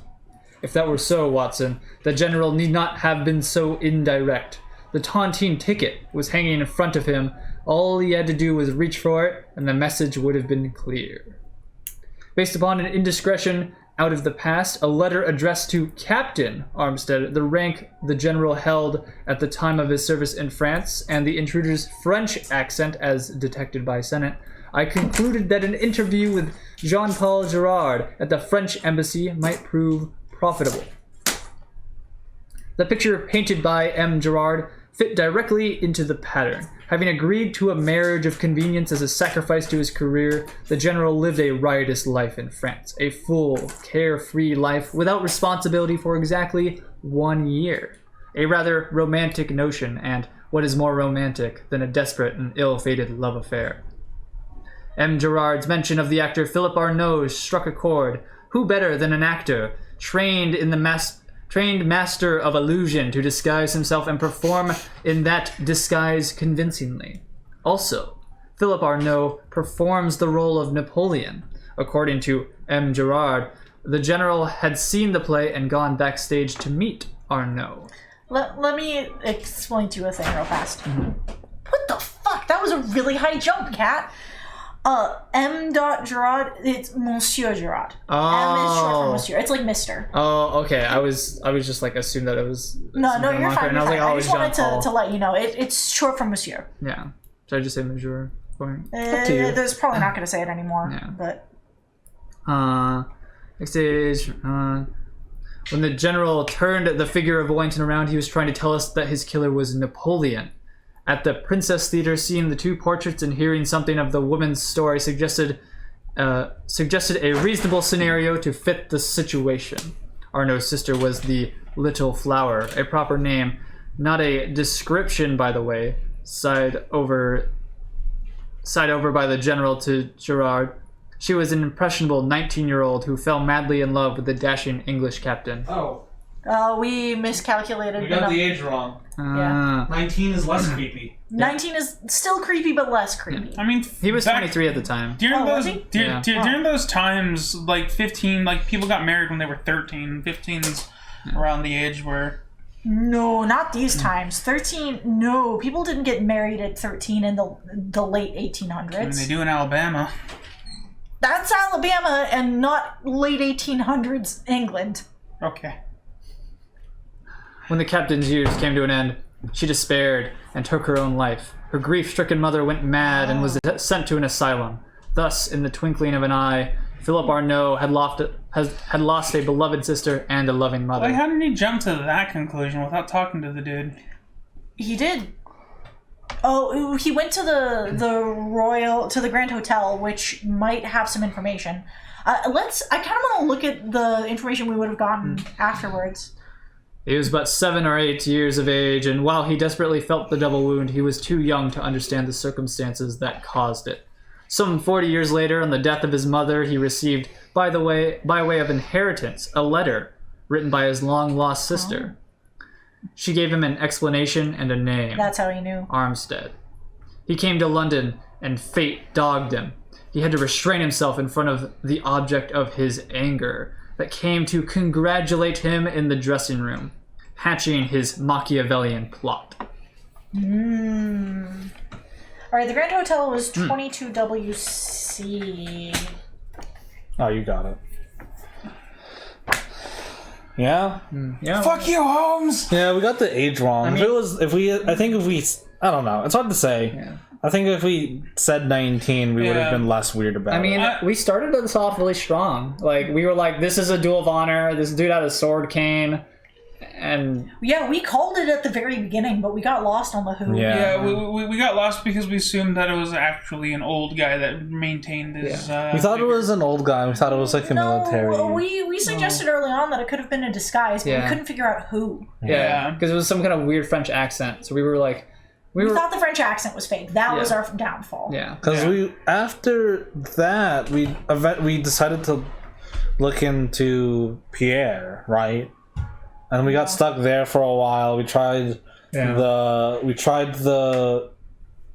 press, Yeah. and then we got in a loop where we went to try to track down the publisher. Oh, this feels bad because looking at this, literally we find everything here. Oh, wow. Yeah. Only after persuading him that we are an important business from Scotland Yard will the manager of the Grand Hotel allow us to search Philip Arnaud's room. Once there, we readily find the cane. Cunningly wrought into the handle is a button which releases and separates the handle from the cane. A sword attached to the handle slips neatly into the cane sheath. After a few moments more, we discover a yellowed envelope addressed to Captain Armstead, 12th Hussars. The letter inside reads something in French. Wiggins translates. Dearest, I cannot bear the pain any longer. I hated you when you left me, but the child, our child, eased the hurt and softened the heart. Now my baby is dead, the innocent sufferer for our sins. I have nothing. I am nothing. I cannot bear the pain. I love you. I love you still. Signed, Fleurette. Dang. That would have Yeah. answered a lot of questions. Wait, so Holmes went to the room? Then that's 5. No. No. He went to the scene of the crime. Mm-hmm. He went to the Gerard? the royal embassy. Yep. He went to the Princess Theater, and then he went to the Grand Hotel, which is the entry we just read. Dang. I mean, we're learning. Because last time, our takeaway was we wanted more evidence to like really get the guy, and then this time we were like, oh, we've got him, we know the guy, but we were missing some of the pieces that it specifically asked for. So we were kind of like we're drifting around the sweet spot of Sherlock's little like deduction. One of them we just didn't make the connection. The Yeah. other one we miscalculated. Yeah. We didn't make this connection until later, and I was just kind of like, you know what? Why not? Yeah. But I mean, We did get a pretty good tour of London. both would have been answered by the last one. That wouldn't have necessarily said that it was his sister, though. I guess that's true too.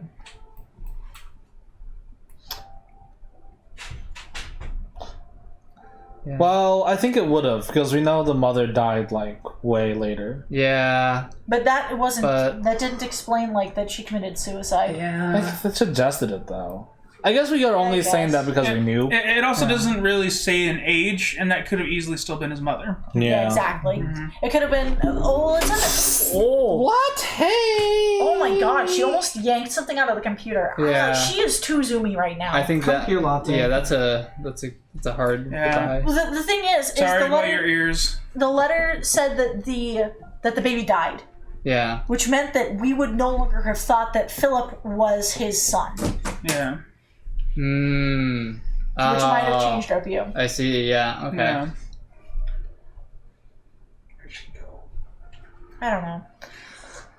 Well, We suck at investigating. Did I have fun? I had Yeah. fun Yeah. learning about stuff, but I didn't have fun at the end because I lost. So I'm gonna count this as a loss, and I'm gonna go be sad about it now. Well, we're definitely like I feel that we have improved in our investigative skills. I don't.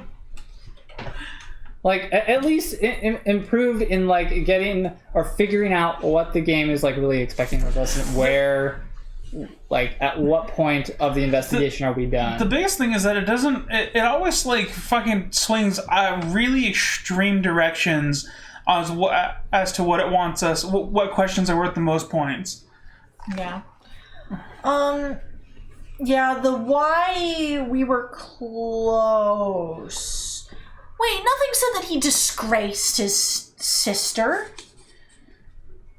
Like, the thing that sold it is if we had said sister, we would have gotten it right. Yeah. Yeah. Because he did abandon her. Yeah. But we thought it was his mother, not his sister. We thought that he was the kid. I mean, I thought I was 50-50 split on either or. We came to the conclusion collectively. Yeah. Then, yeah, we didn't make the connection that he played Napoleon, therefore Oh yeah. spun it around. We got the weapon right. We didn't talk to wherever the marshal was. Yeah. So we got extra points. It was it's a very hard it's very hard to put together the connection between the figurine and that he plays Napoleon. There's no kicker to just be like, No, it's Napoleon. yeah, there's no Yeah. yeah. I thought the connection was that he's a general. He turned his back. Yeah. Yeah. Oh, well. Well, I mean, it's a dead man's thoughts. It's hard to really put every piece together with that one. Yeah, say I love you. Well, that was interesting, though. It's always very interesting. Yeah. I am once again excited for the next one. Oh yeah. I just know I'm gonna get beat. I am there's enjoying no hope. the newspaper hunts. They're quite good. Yeah, the newspaper hunt's pretty fun. Good spot on the Mateen. Too bad it took us in the wrong direction. It got us bonus points. Yeah, that's true. But that was an interesting little like, wait, he's already dead. What's going on here? I find it really funny though that they were both strangled. Yeah. By the same person. Yeah. Big meaty claws. Anyways, that was a journey, as always. Let's figure out who we rate. Cool. Can't wait to read the next newspaper at some point and then have to memorize all of that information. I kind of feel like I need to play this. I need to play this game by like every time we decide to play this game. I need to go down and make some tea or coffee, just so that way I have some coffee to drink while reading the morning newspaper. Just Yeah. It's not a bad idea. Yeah, cups of tea, fancy hats all around. Hell yeah! If there still were a way to go out to secondhand stores, then totally would go out and get some fancy bowler hats and maybe a fedora for everybody. Get a fancy china set. Fancy China. Oh, with the teacups. Yeah, for the teacups. I don't know. That sounds like a lot of effort. Okie dokie. So that was a journey. That was a lot of fun. Thank you guys for hanging out with us for it. We will be live next on Sunday, continuing Pandemic Legacy Season 0. We'll be starting into August with making our new personas. Oh, man. Oh, yeah, that's right. We have the Soviet personas. Yeah, so we're excited for that. We'll catch you guys then, 6 PST as always. And then after that on Wednesday, and then Friday, and then continuing onwards until the end of forever and the inevitable heat death of the universe. Which is a lot sooner than we think. It's true. It's like next July Part 2 go? Watch Season 0 is a lot of fun. the recap when it goes on YouTube. It's also on Twitch right now. Oh, yeah. I'll Oh, get yeah. caught up on the replays. eventually. Also, we won. We did win. Yeah. We did win. We did succeed. It was a cool game, actually. It was Yeah. a really well played game. Yeah, We this did one, ourselves. this time around, I recall correctly that at no point did it feel like we were overwhelmed. We managed things as they came, and it was still tense, but we managed it very, very well. It was a very well played game, and I wish that I could figure out what we did that made it well played, so we can repeat it in the future. It's all no. We didn't draw the escalation first Yeah, draw. actually, the beginning stack was very, very large before we drew the first escalation. But we did also manage everything very well. We did pay attention, and we did a good job of mitigating where we needed to. We did get a little lucky. Also, everything was like my clustered everything was clustered in Europe and central. Yeah. But, so yeah, tune in for that on Sunday. And if you want to check out the previous episodes, those are up on YouTube right now, with the exception of last week's, which still has to be uploaded. I'm actually like a few weeks behind. I'll catch up. I'll catch up tomorrow. In other news, podcast is going up. Really tomorrow. Sorry. In other news, the Blanket Fort's coming back next week. It's true. Yeah, we're recording this weekend, so we're going to be releasing that either Tuesday or Wednesday. I haven't really decided because I have some classwork that's due on Tuesday. But I definitely am going to be getting it up around middle of next week. Yep. First episode of Amori is going to go up next week, too. Oh, very nice. Oh, nice. Yeah. So we have some more content coming out. Good stuff. Please, if you have any questions, post them on our Discord. I'm more than happy to take note of them and bring them up in here in the episode. Yep. Because right now, all I have to talk about is anime and my guitar playing. And no one really wants to hear about that for an hour straight. So we need more content. We also have things that we can bring to the table, too. Yeah, we can do. We also need to bring back Cryptic Corner. Cryptic Corner. Anyways, but we are going to go ahead and pass on the love to Hard Board Games, who's playing Terraforming Mars right now. Ooh. Which is a game that we actually need to come back to at some point. So yeah, thank you guys so much for hanging out with us, and we will catch you all on Sunday. Oh man, yeah. Terraforming Mars. It's been a while since we played that. Oh, it's a good game. Good night, everyone. Thank you guys for hanging out Honestly, I with us. might want to try to play that with Alex on next week. Of course, and thank you for being here. Yeah. Thank you. Hello and goodbye, Nerdy Steve. Yeah. All right, we will catch you guys later. Bye. Bye. Holmes is too smart.